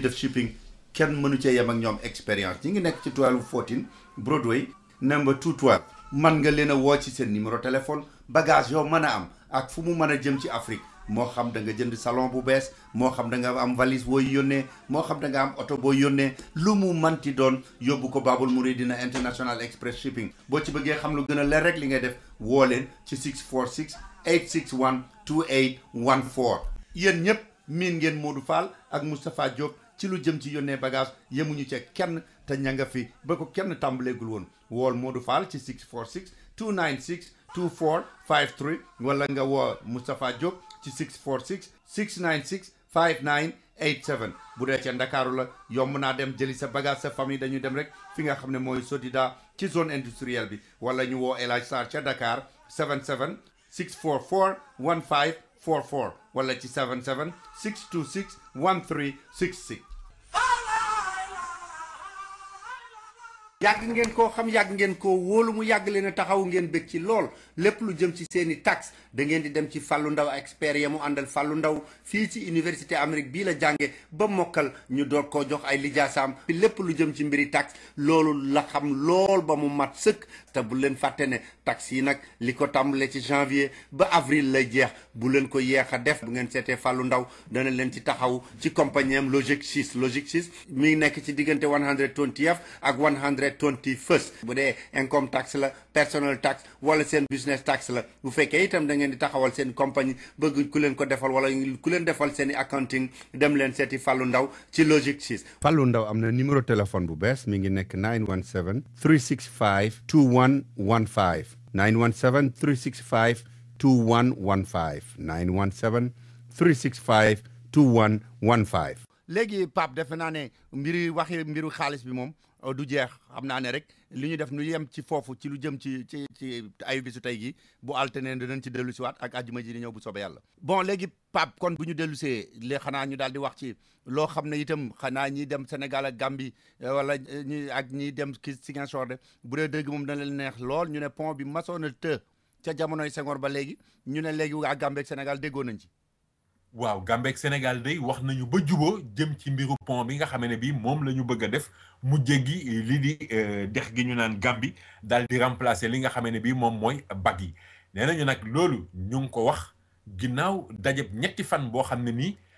waa Sénégal ak waa Gambie waxtaanee nañu ko te loolu Banque africaine de développement ñu di ko wax BAD ci gàttal ñoom itamit teewee woon nañu ko ak it ñeneen ñoo xam ne nii dañoo bàyyeekoo ci kuréel gi ñuy wax CEDEAO ëmb ay réew yu bokk ci li féete soowu jant ci dunu Afrique ñuy wax nag naan pont boobu nga xam ne nii mi ngi war a toll ci juróom-ñeenti téeméeri mètre ak ñeent fukk ak ñaar dañuy def ñaari poste contrôle benn booy yéeg benn booy wàcc nee nañu loolu yëpp tamit waxtaanee nañu ne nga xam ne bi noonu la ñu war a doxalee poste contrôle yi ñu ngi seet tamit nu ñuy valider terme de référence su consultant bi nga xam ne bi moom mooy defar mbiru pont bi ak i tamit moom mooy superviser li nga xam ne bii moo di poste de contrôle yi maanaam daal ci gàttal daam baabu waxtaan nañu daal ba juboo ci ñaari réew yi ñu jàpp rek ne boo moytuwul balaa yàgg danañu defaat weneen jéego nag woo xam ne nii mooy doon tegu xeer yi wala commencer liggéey bi nga xam ne bi jàpp nañu ne pont bi moom bu sottee dem beeg dikk bi diggante Sénégal ak Gambie wala ñi nga xam ne bi sax dañuy traverser Gambie pour continuer Casamance dana dem beeg dikk bi dana gën a yéwén ci ñoom. waaw am na loo xam ne ñi ko yor war nañoo seet ba xam nu muy gën a yéwéne de mooy mbiru butaan gaz yi ñuy toggee léeg-léeg mu ne mes buñ toggee tuuti mu dellu si waat ba ministre bi Aly Ngouille Ndiaye nee na yëf yi dafa am ay pexe ba dana ci jël ay li ci war. non ci lu leer naññ daam baabu jëwriñ ji di Aly Ngouille Ndiaye nee na dafa jot nag ñu wax ci mbiru li nga xam ne bii moo di gaz bi parce que xam nga daam gaz booy seet tey dugg na ci li nga xam ne bii mooy habitude jigéen ñi ci réew mi moom la ñuy toggee boo xool même ngénte yi léegi am na gaz yoo xam ne yi mën nañ cee teg mbana xiimkatu ataaya yeeg yu ni mel defarkatu ndékki yi may ga yeeg tàngana yi ñoom ñëpp gaz la ñuy demee mais dafa nekk loo xam ne ni réewum Sénégal léegi dafa mel ni mënuñoo tegale weer bu ñu amul jafe-jafe ci wàllu gaz donte fi ñu toll nii benn gaal gu ñuy wax Westminster bu bàyyeekoo Portugal mi ngi wàccee gaz fi nga xamee ne bii moo di SAR mais gaz boobu dañu wax ne ci fukki fan rek la nar a toll ba tax na nag jëwriñ ji daal di dóor nag ci kaw taabal ji li tax mu dóor ci kaw taabal ji dafa ne nag dafa am ñoo xam ne nii dañu leen joxoon licence pour ñuy dem di jëndi gaz di ko indi di ko jaayaat ñooñu la wax nag ne boo moytuwul dana nangul li nga xamee ne bii moo di seen licence parce que dañuy lim ñoo xam ne ni tey ñu demee ni ki ay Total la ñu wax wala Lobu Maam Jaara Buso wala Puma ñoo xam ne ni dañu am licence pour di mën a jëlee gaz bitim réew di ko jaay si fii ci suñu réew mais dañuy wax naan ñooñu dafa mel ni ñoom dañuy toog rek di xool maanaam li nga xam ne bii moo di kuuru gaz bi nu muy demee saay boo xamee ne bii war nañoo mën a gagné ci tonne bu ne $200 mu nekk ñaar fukki junni daanaka ci suñu xaalis ñu daal di jëndi gaz jaayaat mais bu ñu xoolee gis ne njëgu gaz bi dafa yéeg ba nga xamee ne bii tonne bu ne juróom-ñetti $, dong nga ciy am mu war a ne lu toll ci juróom-ñetti téeméer ci suñu xaalis ñu daal di téye seen loxo bu ko defee du ñu commandé gaz jëwriñ ji nag jàpp ne loolu moo tax gaz bi di manqué parce que ñi ci war a dugal seen loxo ñoom ñëpp ñoo ci dugalatul seen loxo ba tax nag ñu ne léegi danañu jël ay matuwaay yoo xam ne yi képp koo xam ne nii yow da nga bëgg a toog rek pour di am xaalis ci kaw nit ñi bu njëgu gaz bi daanoo ci cours mondial bi nga daw jënd ñëw di jaay am bénéfice bu ne gàñ bu yéegee nga téye sa loxo ne doo ko wuti mu indi ay jafe-jafe gaz bi manqué ci réew mi nee nañu nag loolu dootuñu ko nangu dootuñu ko seetaan danañ ci sàkk pexe maanaam daal gars yi dañ leen bëgg a teg ci seen kanamu responsabilité ñu doxal wa illa ñu nangu seeni licence man Pape xam naa li ñu dese ci temps bi sax bareetul am na yeneen yu bari yu ma bëggoon waxtaan ak yow mais am na yoo xam ne rek fi dinañ ci jaar ci lu xaw a gën a gaaw maanaam xam nga ci Rebeuss fi stade Assane Diouf bi nekkoon dafa bari woon coow bi ñu nee gouvernement président Abdoulaye Wade daf ko jaay ba loolu indi coow lu baree bari bi ñu ñëwee ñu ne woon wax nañ ba delloo ko ñi ko jëndoon ñu war koo def waaye Macky Sall nee na nañ bàyyi lañ fa doon tabax. waaw Macky nee na nañu dakkal tabax bi ndax xam nga loolu Macky daf ko diggee woon ci jamono ji nga xamee ne bii moom la doon def campagne électorale di laaj réew mi booba la waxoon ne moom bu faloo li nga xamee ne bii moo di stade Assane Diouf bi ñu nangu toj ko ne dañ fay def centre commercial bi tabax fa ay immeuble danañu ko dakkal bi mu yéegee ba léegi nag gars yi dégguñu mu wax jëm ci mbir mi ba tax collectif bi nga xamee ne bii moom la ñuy wax Renaissance daal di commencé xataraayu nag di xaacu di wax Macky respectel maanaam sàmmal sa kàddu gi nga xam ne bii moom nga fi joxe woon di wax naan boo yéegee di nga lijjanti mbir mi ba tax na nag fi mu nekk nii ci gàttal daal daam baabu Macky Sall nee na nañu tegandi liggéey bi ci suuf ba ñu def enquête ba xool mbir yi ba xam dëgg nan la demee ba nee nañu sax fi mu nekk nii ñi nga xam ne bii mooy am na ku ñu convoqué ku bokk ci ñiy gérer projet boobu nga xam ne ni Kawsara la ñu ko tuddee nee nañu police woo na ko pour ñu daal di commencer li nga xam ne bii moo di enquête yi parce que nag daam baabu bul fàtte ne stade Assane Diouf daanaka moom dong mooy stade bi nga xam ne bii moom la waa plateau am ndaw yi pour di fa tàggat seen yaram ak yu ni mel. waa Pape ba tey am na loo xam ne moom defe naa ne daal xaw ma lu ciy pexe rek Sénégal léegi bis boo xëyee ñu ne la accident bu garaaw juróom-ñaari nit faatu nañu ñaar fukk ak ñaar blessé nañu encore. gis nga loolu ndeysaan daam mi ngi amit tey jii ginnaaw boo xam ne bii benn bus mooy car yooyu nga xam ne ni Touba la bàyyeekoo woon moom moo daje ak benn car Njaga Njaay bu bàyyeekoo woon yoonu Kaolack wi ndax car boobu sax mi ngi jóge woon ci màggalu Poroxaan gi ñoom ñaari oto yi nag ñu ngi daje diggante Kaolack ak Gossas ci wetu dëkk bi nga xam ne bi moom la ñuy wax Baak Samba Dior nee nañu nag juróom-ñaari nit ñoo ci ñàkk seen bakkan fi saa si am ci ñaar fukki nit ak juróom-ñaar yu ci am ay gaañu yu métti ba tax nag ñoom ñu jël leen yóbbu leen ci hôpital bi nga xam ne nii mooy hôpital régional El Hadj Ibrahima Niass ba nekk ca fi nga xam ne bi moom moo di Kaolack am na nag ñoo xam ne nii dañuy jiiñ daal naan boo moytuwul chauffeuru Njaga Njaay bi moo meloon ni ko xaw a gëmmentu ci ñenn ñi fekkee accident bi ñoom ñoo indi kàddu yooyu ak itamit ñu doon wax sax naan dafa doon jéem a doubler beneen oto lu mën a am daal moo di daam baabu ñaari oto yi dañoo mbëkkante bu méttee métti ba ni ma la ko waxee léegi juróom-ñaari nit ñàkk ci seen bakkan ñaar fukk ak juróom-ñaar am ci ay gaañu yu métti. waaw bañ daataan yegg si ci musiba moomu sax moom itam beneen mur moo daanooti géej waaye ba day fay xale. gis nga ayu bés ba la ñu génn rek ñu ngi doon wax étage bi daanu woon wakaam ba ñaari nit ñàkk fa seen bakkan juróom am ci gaañu yu métti bi yoon benn mur moom màbb ci fi nga xamee ne bii moom moo di géejawaay léegi ay 8 heures ci suba ndeysaan rek boobu xam nga loolu ci suba teel gi la ñaari xale yoo xam ne ndeysaan kenn ki ñaari at la am kenn ki am ñetti at ñoom daal di ci ñàkk seen bakkan nga gis nag ne daam baabu jot na nguur gi jóg ci mbiri li nga xam ne bii moo di tabax yi balaa nag ñuy tukkal àddina fii ci réew mi. mais dafa mel ne nag am na loo xam ne moom nguur gi am na ci ñooñu jóg na ci ñoom de benn gang boo xam ne dañu ne gang benn gendarme loon bu nekkoon parcelle gars yi luqati nañ leen de. daam baabu muy gang bu doy waar parce que ñoom ñoo taxoon ñi nga xam ne bii ñoo dëkkoon parcelle unité 18 unité 20 unité 21 ak unité 22 mënuñu woon nelaw ba yandoor ndax tiit guddi gu nekk ñooñu dal ci seen kaw mais nag bi yoon ñi nga xam ne bii ñoo di waa sûreté urbaine ñoom ñoo leen teg loxo te gang boobu dañuy wax naan li ñu jot a toj wala li ñu jot a sàcc bu ñu koy xayma tey jii ay millions yu dul jeex la mais gang bi yaa ngi koy junj aussi ci sa ndorteel wax li ci doy waar mooy dafa am benn gendarme bu ci bokk wala bokk koo xam ne ni ancien gendarme la woon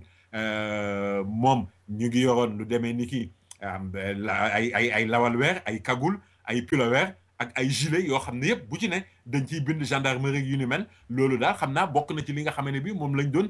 xuppee gaa ñi ci ndorte li mais nag li wóor mooy ñaar ñoo xam ne nii dañ cee bokk ñoom muy Saliou Demba mi nga xam ne nii moom lañ jàpp ne moo jiite woon gang bi ak itamit ki ñu naan Mohamed Sow ñoom teg nañu leen loxo waaye ki nga xam ne bii moom gendarme la woon jot naa sampu xelam bërëc ci gaa yi fi mu nekk nii ñu ngi koy wër waaye nag tegaguñ ko loxo.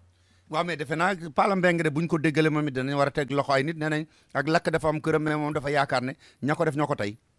waaw moom day loolu la jàpp nee na daal ñi nga xam ne bii ñoo taal kër gi dañ koo def ci seenu tayeef ndax loolu ci xam nga mi ngi dëkk moom HLM bu Tëngéej fi ñuy wax cité rajo nee nañu nag ay nit yoo xam ne yi daal ràññeewuñu ñan la ñoom ñoo ñëw taal ñaari këram dégg nga ma ci garage bi la ñu jaar ci benn bi daal di koy taal dëkkandoo yi daal di daw kër na këpp jéem a commencé fay lakk gi ba xaw koo fay sax mais dañu ne gars yi dañu dellusiwaat daal di koy jafalaat encore ba sapeur pompier ñoo mujj ñëw ak police ak itamit beneen kër boo xam ne ni dañu ko taal moom itamit mais moom Pala bi ñu ko laajee tuddul tur de joxoñul kenn nit waaye daal moom nee na ñi nga xam ne bii ñoo def mbir mi leer na ko ne ñoom ñoo ko tey mais nag nee na moom wóolu na am na yaakaar ci police ne dinañu def enquête bu leer te dinañu xam ñan la rawatina bi nga xam ne bii police ak sapeur pompier teel nañoo yegg si ba tax daal lakk gi ni mu waroon a mën a métteewul noonu waaye nag it du lakk gu woyof ndax ñu ngi wax naan ci yàqu-yàqu liñ ci jot a xayma toll na ci téeméeri millions yu teg juróom fukk Dame Babou. Pape Ndaw maa ngi lay gërëm di la sant. jërëjëf Dame Babou di la gërëm di la sant yow tamit Dame Babou di gërëm di sant déglukat yi waaye di gërëm sunu waa ji si pharmacie di leen ñaanal kendalu jàmm wala guddik jàmm. jërëjëf. di gërëm si pharmacie daam sunu mbokk ma ca Arlem di ko gërëm di ko sant. déglukat yi may leen ma nopp ma wax leen ne lu ngeen soxlaate ci mbiru pharmacie dem leen ci si pharmacie bi nga xam ne dafa ànd ak association des sénégalais d'Amérique ngir indi leen service boo xam ne kenn mënu leen a jox bu mel noonu seen ordonnance bu ngeen mën a am da ngeen di ñëw andi ko ñu daal leen koy defar ci ni mu gën a gaawee bu ngeen bëggee ñu jël seen tension seet seen diabète te itam bu ngeen leen woo ñu jël si seen i ordonnance bu ñu noppee andil leen ko te du ngeen leen fay ci loolu dara te nag assurance bu ngeen am danañu ko jël ñu di leen xamal ne itam mën ngeen wax seen i docteur ñu yónnee leen ordonnance yi par email te ñu di leen xamal ne itam lu mel ne ay vitamine ak yu mel noonu yu ngeen bëgg a yónnee Sénégal jënde leen ko fii ñu dem yóbbu leen ko ba Sénégal joxeel leen ko moo xam OTC la moo xam vitamine yi bu dee baume yi nga xam ne dañ ciy def massage bu dee ñuy natte tension yi la machine yi nga xam ne moom la ñuy natte diabète ak yeneen yu baree bari fii ngay fayee say mbokk dem jëli ko ca Sénégal te bu ngeen ñëwee nag ci si pharmacie da ngeen leen fa fekk ñuy wax wolof espagnol français ak arabe waxuma nag anglais moom mi ngi nekk ci 215 West 116th Street ci diggante 7 ak 8 Avenue téléphone 212 665 8800 212 665 88 80 bu ngeen wootee laajte Ousmane wala Issa seen téléphone ca Dakar mi ngi nekk 33 835 06 86. American Language Center mi nga xam ne moo leen di jàngal anglais moo leen di xamal ne ku nekk ci réew boo bëggee sa dëkk neex fa da nga war a wax làkk wa ñu fay wax moo tax mu ne leen bu ngeen bëggee jàng anglais ñëw leen seet si ko mi ngi ci locom yu bees yi 229 West 36th Street ci third floor bi ci diggante 7 ak 8 Avenue jege lool Penn Station fanweeri at ak juróom a ngi nii ñuy jàng anglais te jàngalekat yi gën a aay ci dëkk bi ñoom la ñu fa dajale bu fekkee ne da ngay door a tàmbali wala nga bëgg a bënnal sam njàng itam foofa nga war a dem te la ngay fay tuuti na lool moo gën a yombale ci dëkk bi yéen ñi dëkk Queens itam dem leen ci Jackson Heights ci 75-01 Broadway bu ngeen demee fekk fa American Language Center bu ngeen ci bëggee xam lu gën a leer woote leen ci 1-800 English 1-800 364 5474 1-800 364 5474 bu ngeen wootee laajte André. sigil nga sa réew sigil nga lislaam sigil nga sa réew sigil nga lislaam. yéen ñi doon laajte Daouda Sarr fu mu nekk cosmétique yu baax yam leen doon andil xaar leen ma wax leen ko Daouda Sarr mi ngi nekk ci Dabakh Boutique Solution Dabakh Boutique Solution boo fa demee gaamu produit yi ngeen xamoon yëpp ña nga fa François Bedon Extreme Right QA Plus Macari Carotte White Edgar ak produit yi nga xam ne yëpp day dindi tache noire yi nekk seen loxo yi ay cosmétique yu français ay cosmétique yu africain ay greffage produit yi jóge Dubaï cuuraay yi ak parfum yi montre de qualité bu ngeen fa demee da ngeen ko fekk ci Dabakh boutique solution da ngeen fa mën a yónnee seen xaalis itam ak Choice Money Transfer te foo mën a nekk ci 50 états yi nekk ci Amérique yëpp boo wootee rek ñu daal la ko shippal mu ñëw fekk la fa nga nekk jarul nga ci sonn di ñëw ba New York. Dabakh boutique solution mi ngi nekk ci 2798 ci 8 avenue ci diggante 148 ak 149 téléphone 212 222 1819 wala ci cellphone Daouda Sarr 917 586 8359. waaw kon mbokk yi bu ñu dellu si waatee ak yéen dafa am waxtaan woo xam ne dañ ko séq ak Fallou Ndaw ci lu jëm ci mbiru taxi yi tax parce que xam ngeen ne taxi yi léegi mu jeex ñu déglu waxtaan woowu. waaw Fallou Ndaw xam naa ne sax fi mu ne dañu la jàpp ci mbedd mi yaa ngi dox noonu ci lu gàtt rek. préparé wuñu ko sax moo tax dañu xam naa danañ dégg nit ñi wax ci mbedd mi. mais li ma la bëggoon a laaj. comme léegi weer rek moo des pour nit ñi fayal seen taxe lan nga leen di jëkk a wax ci lu jëm ci mbiru taxe ren. waaw ren moom 2013 taxi yi ku seetlu wala ngay déglu di nga gis ne y a eu beaucoup de changements parce que ARS fi mu ne nii dañu ñëw ak beaucoup de exigences par exemple pour nga mën a fayal pour nga mën a qualifier pour taxi et alors na ci waat donc daam changement yi moom bëri na xam nga et que ku mën a fayal balaa deadline bi le 15 avril c'est bien comme ça tu évites de payer des penalties wala ay intérêt sinon taxi moom il faut les faire. waaw Fallou xam nga du ñàkk ñu dellu si waat ci danañu ko di wax même si sa publicité bi sax danañu ko ciy wax mais xam nga ba léegi am nañu yaakaar ne moom soo amul këyitu réew mi rek mënuloo fay taxe te jaru ko. waaw loolu tamit xam nga këyitu réew mi moom l'essentiel c'est-à-dire que pour taxe pour li nga xam ne lu jëm si taxe la parce que États-Unis moom noonu lay doxee li nga xam ne moom lu jëm si taxe la képp nga xam ne yow résident nga fii au moins pendant 1 an yow tu es considéré comme résident boo xam ne da nga war a fay taxe donc su fekkee ne léegi yow da nga fi nekk par exemple yow amuloo assurance sécurité war nga mun a déposer ak sa passeport sénégalais wala sa passeport bi nga yore ñu mun nga déposer pour am employee identification number employee identification number boobu nag moo lay permettre léegi yow ngay fayal say taxe chaque année maanaam comme social sécurité la 9 digit la dana la permettre nga def transaction yu bëri par exemple ubbi compte bancaire wala lépp loo mun def li mu la mënul permettre daal moom mooy nga mun ci liggéey. voilà. waaw mais ku bëgg loolu lan lay def. ku bëgg loolu léegi fi mu ne nii yow passeport sa passe da ngay war a am passeport bu valide nga notariser sa passeport yaa ngi koy notariser ci ambassade Sénégal. léegi boole kook sa tax return parce que en ce moment là il faut ñu defal la benn taxe parce que léegi ARS pour ñu accepter employé identification number bi il faut nga fayal ko ak sa taxe soo ko fayalee ak sa taxe ak sa application pour obtenir kii bi en ce moment là ñoom dinañ la jox tax identification number boo xam ne moom ngay utiliser pour maanaam fayal sa taxe. waaw kon ma fàttali déglukat yi rek da ngeen dégg sax coow li noonu ci Fallou fi muy waxee ndax ñun ñoo ko dàpp mu fekk ko ci mbedd mi muy dox ñu ne ko mënul ñàkk mu wax ci affaire taxi yi mais Fallou am na loo xam ne itam bëggoon naa nga dellu si ci lu gaaw rek mooy xale yi xam nga ñu bari dañu naan diw nekku fi moom waaye doomam mën naa ko fayal ci sama tur wala sama doom ma nga Sénégal wala affaire yooyu dafa mel ne ren ji am na ku ma dégg nga doon wax ak moom naan ko il faut que ñu def ci attention ren. waaw absolument parce que léegi moom ay responsabilité bi non seulement ci taxe payé bi la mais c'est aussi ki préparé taxe return bi la parce que léegi ARS balaa muy commencer parce que ils ont vu que ñoom ils ont perdu beaucoup d'argent ba nga xam ne léegi au lieu que ñoom ñuy nekk foofu di jéem a audit taxe yëpp régulation yi am mooy par exemple nit ki balaa nga koy mën a jël comme dépendant il faut que nga dëkk ak moom au moins pendant 6 mois. ci at mi ci at mi waaw ci at mi donc léegi kooku xale boobu noonu il faut que mu nekk koo xam ne mu ngi ci biir États-Unis mais léegi su fekkee ne léegi yow loolu moom mooy régulation bi il faut que ki ngay jël comme dépendant ko mu nekk koo xam ne yow yaa koy support waaw mais donc xale bi même soo ko jurul mais fekk na yaa ko yor moom mën nga ko jël comme dépendant absolument waaw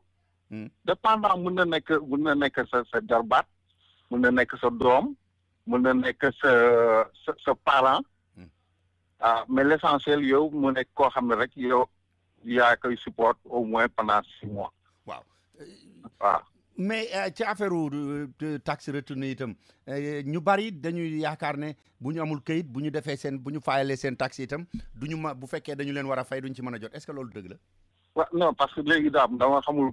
fekkee ne amoo këyit amoo social sécurité tu veux dire wala par exemple soo amee taxe ID number nga fayal waaw généralement nag c'est-à-dire que boo amee taxe ID number rek nga war a fayal am na ay droit yu bëri crédit yu bëri yoo xam ne doo ko mën a qualifier doo si mën a qualifier ñu mën a qualifier si yenn crédit yi mooy koo xam ne dafa am valide social sécurité number te kooku tamit daf fekk mu nekk koo xam ne dafay liggéey te wone na li muy liggéey par exemple xam nga ñun ñu si bëri dañuy toog ba dañuy nekk si business mais du ñu am kayitu business par exemple c'est important pour que léegi su fekkee ne yow business ngay def ak nu mu toll war nga am business certificate su fekkee ne New York nekk war nga am sell certificate yooyu mooy wane ne yow yaa ngi si business moo tax léegi souvent li nga gis koo xam ne sax am na droit ci yenn crédit yi mu apply gars yi dinaay ko parce que simplement mënu prouver moom état am waaw justement bëggoon naa ci daanele loolu xam nga ñu bari dañuy yaakaar ne créer business fii comme ci yenn pays africains yi wala pays francophones yi nga xam ne dafa compliqué loolu la bëggoon naa nga wax ci lu gàtt rek ku bëgg a créer business lu mu doon lu simple lan la war a def waaw ku bëgg a créer business am na mën nga business mën na doon surtout da ngay dem City Hall def business certificate $110 lay coûter apply pour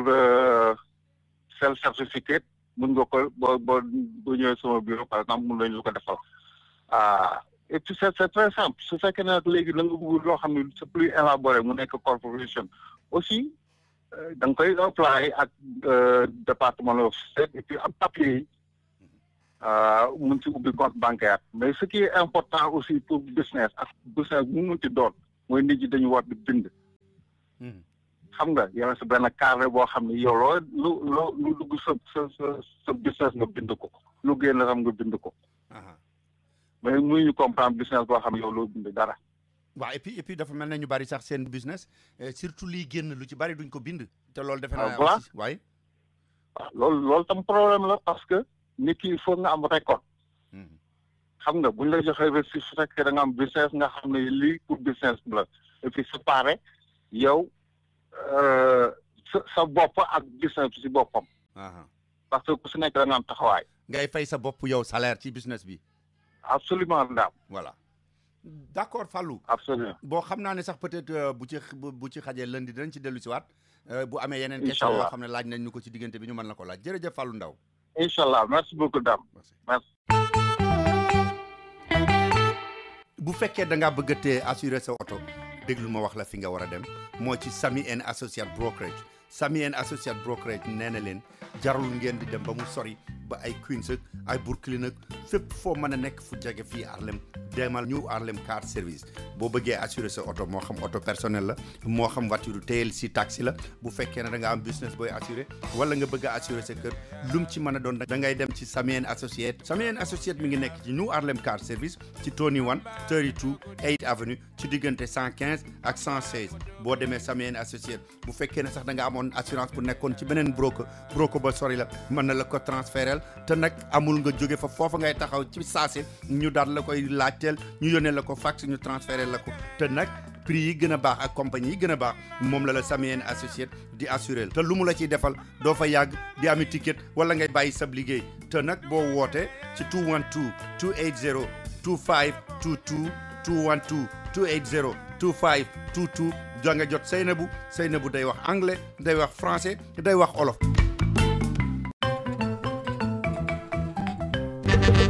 kaay déglu leen ma wax leen lu neex a neex képp koo xam ne da nga doon wax ne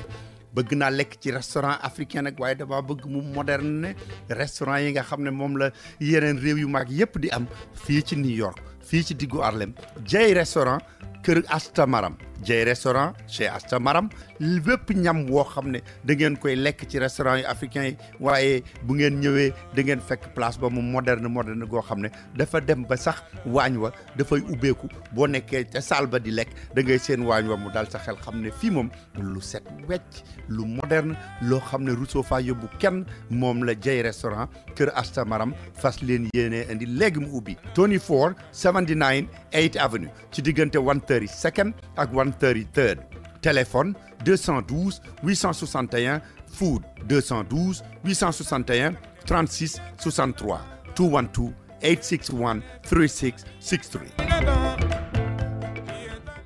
kon nag mbokk yi may leen nu rek nu def benn tàgge balaa ñuy dellu si li jëm ci mbiru tàggat yaram daaneele loolu Serigne Sidi Mokhtar Mbacke xalif généralu Mouride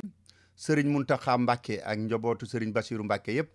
Serigne Cheikhouna Mbacke Abdou Latif ak mbokki Mbacke yi nekk ci Amérique yépp Serigne Fallou Mbacke Galongel doon doom ci ki faatu Cheikh Abibou Diaw doon sët ci ki faatu Serigne Khadim Mbacke Naydé ak soxnaam ci New York soxna Maam Fati Bousso ak borom këram di goro ci ki faatu soxna Mariama Bousso ak borom këram di goro ci ki faatu ci New York soxna Safiyatu Bousso ak borom këram di goro ci ki faatu ci New York El Hadji Serigne Lo président wu Mika ak membre Mika yépp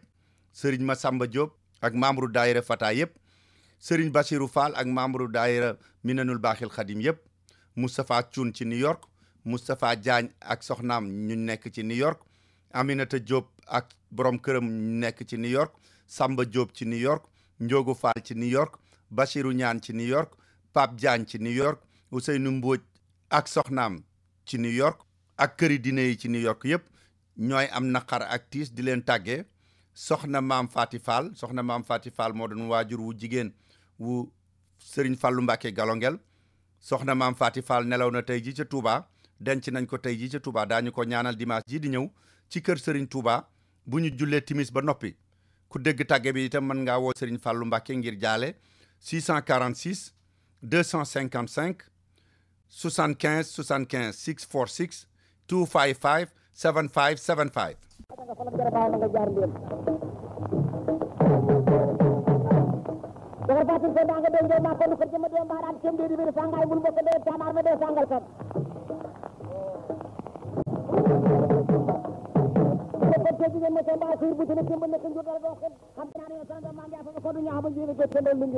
waaw kon mbokk yi li ñu def rek mooy daal di ñëw ak yéen ci lu jëm ci làmb ji bàyyi leen ak Xaadim Samb. jërëjëf Dame Babou ñu ngi lay gërëm bu baax di la sant di gërëm képp kuy africain rawatina Sénégal yi dëkk États-Unis rawatina ñi nga xam ne ñoo dëkk New York ci góor ak jigéen mag ak ndaw foofu samp ci Harlem di nuyu auditeurs yi nga xam ne ñooy déglu African Time di leen sargal di leen ñaanal di wax rek ni xam ngeen Dame Babou nag génn nañ ci weekend boo xam ne bii double weekend la ci combat yoo xam ne yi lamb yu doy waar la yoo xam ne yi ay champion feeñ na fi ndax xam nga ne Dame Babou lamb ji nga xam ne moo jaaran ci diggante Ama ak Ama Neex te muy ñaareelu journée Abdou Aziz Ndiaye ci stade Demba Diop nekk na combat boo xam ne bii ni ko nit ñi séentoo amewu ni ndax dañ yaakaar ni Ama Neex dana nekk mbër moo xam ne bu yëgsee dina mën a résister bëri lu neex doonte dafay daanu waaye lamb jooju dafa décevoir képp ko xam ne amateur lamb nga ci façon bi nga xam ne moom la Ama Neex bëree ak ki nga xam ne kii mooy Ama Baldé ndax bi arbitre bi soufflé Ama Neex dafa daw ñaari yoon ci saako yi ñu yaakaar ni sax ay gàllaaj lay tekki ndeke daf doon naq ndaw moo ko def exprès ndax xam naa leen wax naa leen ne mbër di nga laaj mbër Dame Babou mais Boy Naar Fala ma ko waxal waaye da ngay dugg ba ci biir doon ragal bu làqoo jàmbaar loolu moo dal Ama Neex Ama Baldé daan ko jël boo xam ni mutul benn minute mu nekk lamb joo xam ni ji su fekkee ni du Gris Bordeaux mi rakkam ji mbokkal ndeeg bàyyi mu tudd Maodo di Gris Bordeaux senior daan ki nga xam ni kii mooy ni ko li jël boo xam ni ba léegi ñu ngi koy waxtaane kon dimanche boobu samedi bi dafay naax saay waaye dañ la ñeexaat foo jëlee doom delloo ko sa loxo Dame Babou ginnaaw boo xamante ni ñaareelu journée Abdou Aziz Ndiaye ci diggante Ama Neex ak Ama Baldé jaan ko jël bu set wecc Ama Baldé doomi Falay Baldé nga xam bàyyam seetaan ko ba tey fi ci Ndakaaru ba di dibéer ci lañ dem fi nga xam ne fii mooy stade Demba Diop dellu fa ci diggante Sos ak Tidiane Faye combat boobu nag Dame Babou mooy combat bi nga xam ne moo jaaxal àddina nga xam ne ba tey nit ñi wax nañu ne Sos am na lu mu yor lu kenn xamagul wala am na lu mu yor lu gone yi xamagul may leen mbër du leerul dafay màgg daan xam nga ne Dame Babou mbër mën naa départ na xari le waaye mën naa dem ba ca kanam neex le ndax boo xoolee Tidiane Faye bokk na ci mbër yi ëpp ay victoire ci ñim tollool ci Sénégal waaye bokk na ci mbër yi nga xam ni dàq nañoo bëri dañ tuddee ko professeur waaye dimanche professeur gi def ko réer ndax mën nañ wax ni Sos yóbbu na ko ñaari yoon kaawoo ci ñetteel bi la ko dóor laaw crochet droite mu yàq suuf mu puus ko mu jaaxaan mu nekk combat boo xam ne ba léegi ñu ngi koy waxtaani ci Ndakaaru Dame Babou waaye nag ca guddi ga ca dibéer ja la ñu dem fi nga xam ni mooy Fatick ki nga xam ni kii mooy directeur général port autonome di ki nga xam ni kii mooy Cheikh Kanté benn moom itam ñu tëggal ko fa lamb joo xam ni ci lamb la joo xam ni ñetti téeméeri mbër ak juróom-benn fukki mbër ak ñaari mbër ñoo fa compétir jongante benn xele boo xam ni bii moom ci boppam feeñ na ci fi nga xam ni mooy Île de Saloum ci ndox mi wax nañ sax ni xele boobu Dame Babou nga xam ni moom la ñuy wax ki nga xam ni kii mooy jegaan la tudd ci turu séréer waaye moom ci boppam wax nañ sax ni Dame Babou bàyyam àgg na ci ni ko bëggatuma nga indi nag ci kër gi ndax nee nañ nag yi xamatuñ ñu ngi koy def ci li mu jël ci ay nag Dame Babou ak Tony Sima ak Takiti Seng ci li nga xam ne lii mooy Petite Côte ak ci ko wër maanaam nag yi xamatuñ ñu toll ba nag yi nga xam ne moom la gañe keroog ci bésu Cheikh Kanté ci Fatick bu nekk bés boo xam ni képp kuy autorité administrative ak responsable politique affaire yaakaar yëpp àndandoo lañu ci ginnaaw président Macky Sall ñëw ànd ak docteur Cheikh Kanté gunge ko mu nekk lamb joo xam ni keroog génne nañ julli yi nga xam ne moom lañ dëggaleen maye koor Dame Babou keroog maye ndef booy ne ba nit ñi toog di jooy nga xam ni séréer yi lu mu néew dama nañ lu mat 50 paaka ci seeni koll ndax maye ndef ak xale bi nga xam ni moo doon tëgg lamb ji nekk na loo xam ne lii daw na yaram keroog ci teewaayu docteur Cheikh Kanté ak nga xam ne mooy jaraafi Fatick waaye xam nga ne bañ ci jógee itam am na lamb ju am solo joo xam ne ji mi ngi amoon Joal Fadiouth loo xam ni ci téeméeri at yi Joal Fadiouth ci boppam bëre dóor amu fa waaye bëre dóor am na fa ci xale boobu nga xam ni mooy sunu jigéen di madame Sibi Galadima nga xam ko mu yor réserve scientifique moom la ko président Macky Sall dénk mu yàgg ak moom lool moo fa yóbbu juróom-benni combat ci promoteur bu ñuy wax takk ndeer tëgg fa ay làmb moom itam tegan fa nag yu bari ak xaalis yu bari loolu nekk nag loo xam ne li Dame Babou ñu ngi ko rafetlu ci semaine bi waaye xam nga ne nag fi mu ñu ngi dégmal ay bés yu doy waar Dame Babou waaye maanaam Gaston Mbengue nag combat boobu buñ ko tëggee di biir jënu génn waxaatut kenn délai ne dana tëggaat beneen journée ñu ngi wax ni Gaston dana bàyyi ñu ne Gaston du bàyyi waaye lu nekk ci kanam rawuli bët xam nga ne nag ñu ngi jëm ginnaaw ëllëg ci dimanche ci combat bu doy waar boo xam ni bii Manga numéro 2 moo ko tëgg ba tey def ko drapeau docteur Cheikh Kanté ci stade Iba Mar Diop ci diggante parti général professeur boo xam ni kii bokk na ci xel séeréer yi dàq bëri ci Sénégal dàq cee bàqu dàq cee fekk mooy daje ak Saa Kajoor ba gañe woon sama trophée ba ci 18 ans de média yi ma defan ci diggante ba Ousmane Diop ci mbër mu naqaree daan maanaam diggante boobu nag rawaasuma nga Mor Fadam la mooy am ba tey dimanche ci stade Iba Mar Diop mu nekk lamb joo xam ne di lu am solo waaye nag ni ki ëllëg ci gaaw bi RDW moom mooy télévision boobu nga xam ne benn base ko jiite moom ci boppam moom dafay tëgg ay lamb dafay promouvoir ay xele yoo xam ni yii da leen di former di leen defar ba am na lu bari loo xam tey dañuy wax ni ci arena tour bi laa génne loolu itam bokk na ci li nga xam ne lii ci ñu ngi koy fas yéene amal ci stadium Iba Mar Diop incha allah ëllëg waaye combat yi nekk ci kanam nag mooy rek di xaar mooy Balla Gaye numéro 2 ak Tapha Tine coow li bari na waaye diggante Eumeu Sène ak Modou Lo nekk combat boo xam ne bii ñëpp a ngi koy waxtaane waaye nekk nag diggante ki nga xam ne kii mooy Malick Niang ak ki nga xam ni mooy mooy Sa Thiès waaye nag li spécial ci jël bi ki ni ba léegi Dame Babou moo nga xam ni Dame Babou dañ ne nekkati Siteu ba lu toppam Siteu bon Dame Babou xam nga ne jël bi Yékini daanu woon Siteu la waaye toppam Siteu mi nag mooy ñu ànd na Yékini ñëpp taxalikoo dañoo ak moom ndax am na ku ñuy wax Mansour ponkal mi nga xam dañoo defe ne moom ñoo bokk ndeeg bàyyi moo daa yor gàllaaj yi mooy ki ko daal jiitu moo koy sotti yëf yi boo ko Yékini taxalikoo na ak moom dégg nañu itam ci digganteem ak menacé bi am na coow lu métti lu ci am waaye xam nga ni Malick Niang mi nga xam ne ak Yékini Junior ñoo daa topp si ginnaaw Yékini Diop nga xam ne ñoo ko daan dar ñoo doon ay leet naam ñoom itam génn nañu équipe Ndakaaru gër seen saawus bopp loolu nag du ma wax guléet daam baabu ndax wax naa ne champion saa bu daanoo sàkk lu ko daane saa bu daanoo dana ni diw bi teeg sàngam tax mu indi ko wala nangam waaye damay wax ne faal daf moo xam ni ma xaadim ma ne ko naam mu ni ma tàkku saa yi dañuy jeex te lamb du ak maas daban tere daam baabu te lamb ko ci yàgg ku la man fekk na ci loolu mooy li nga xam ni mooy weekend bi ñu génn ak weekend bi ñu dëgmal Xaadim Samb doon jokkoo ak yéen fii ci Dakar Sénégal pour African Time jërë ngeen jëf.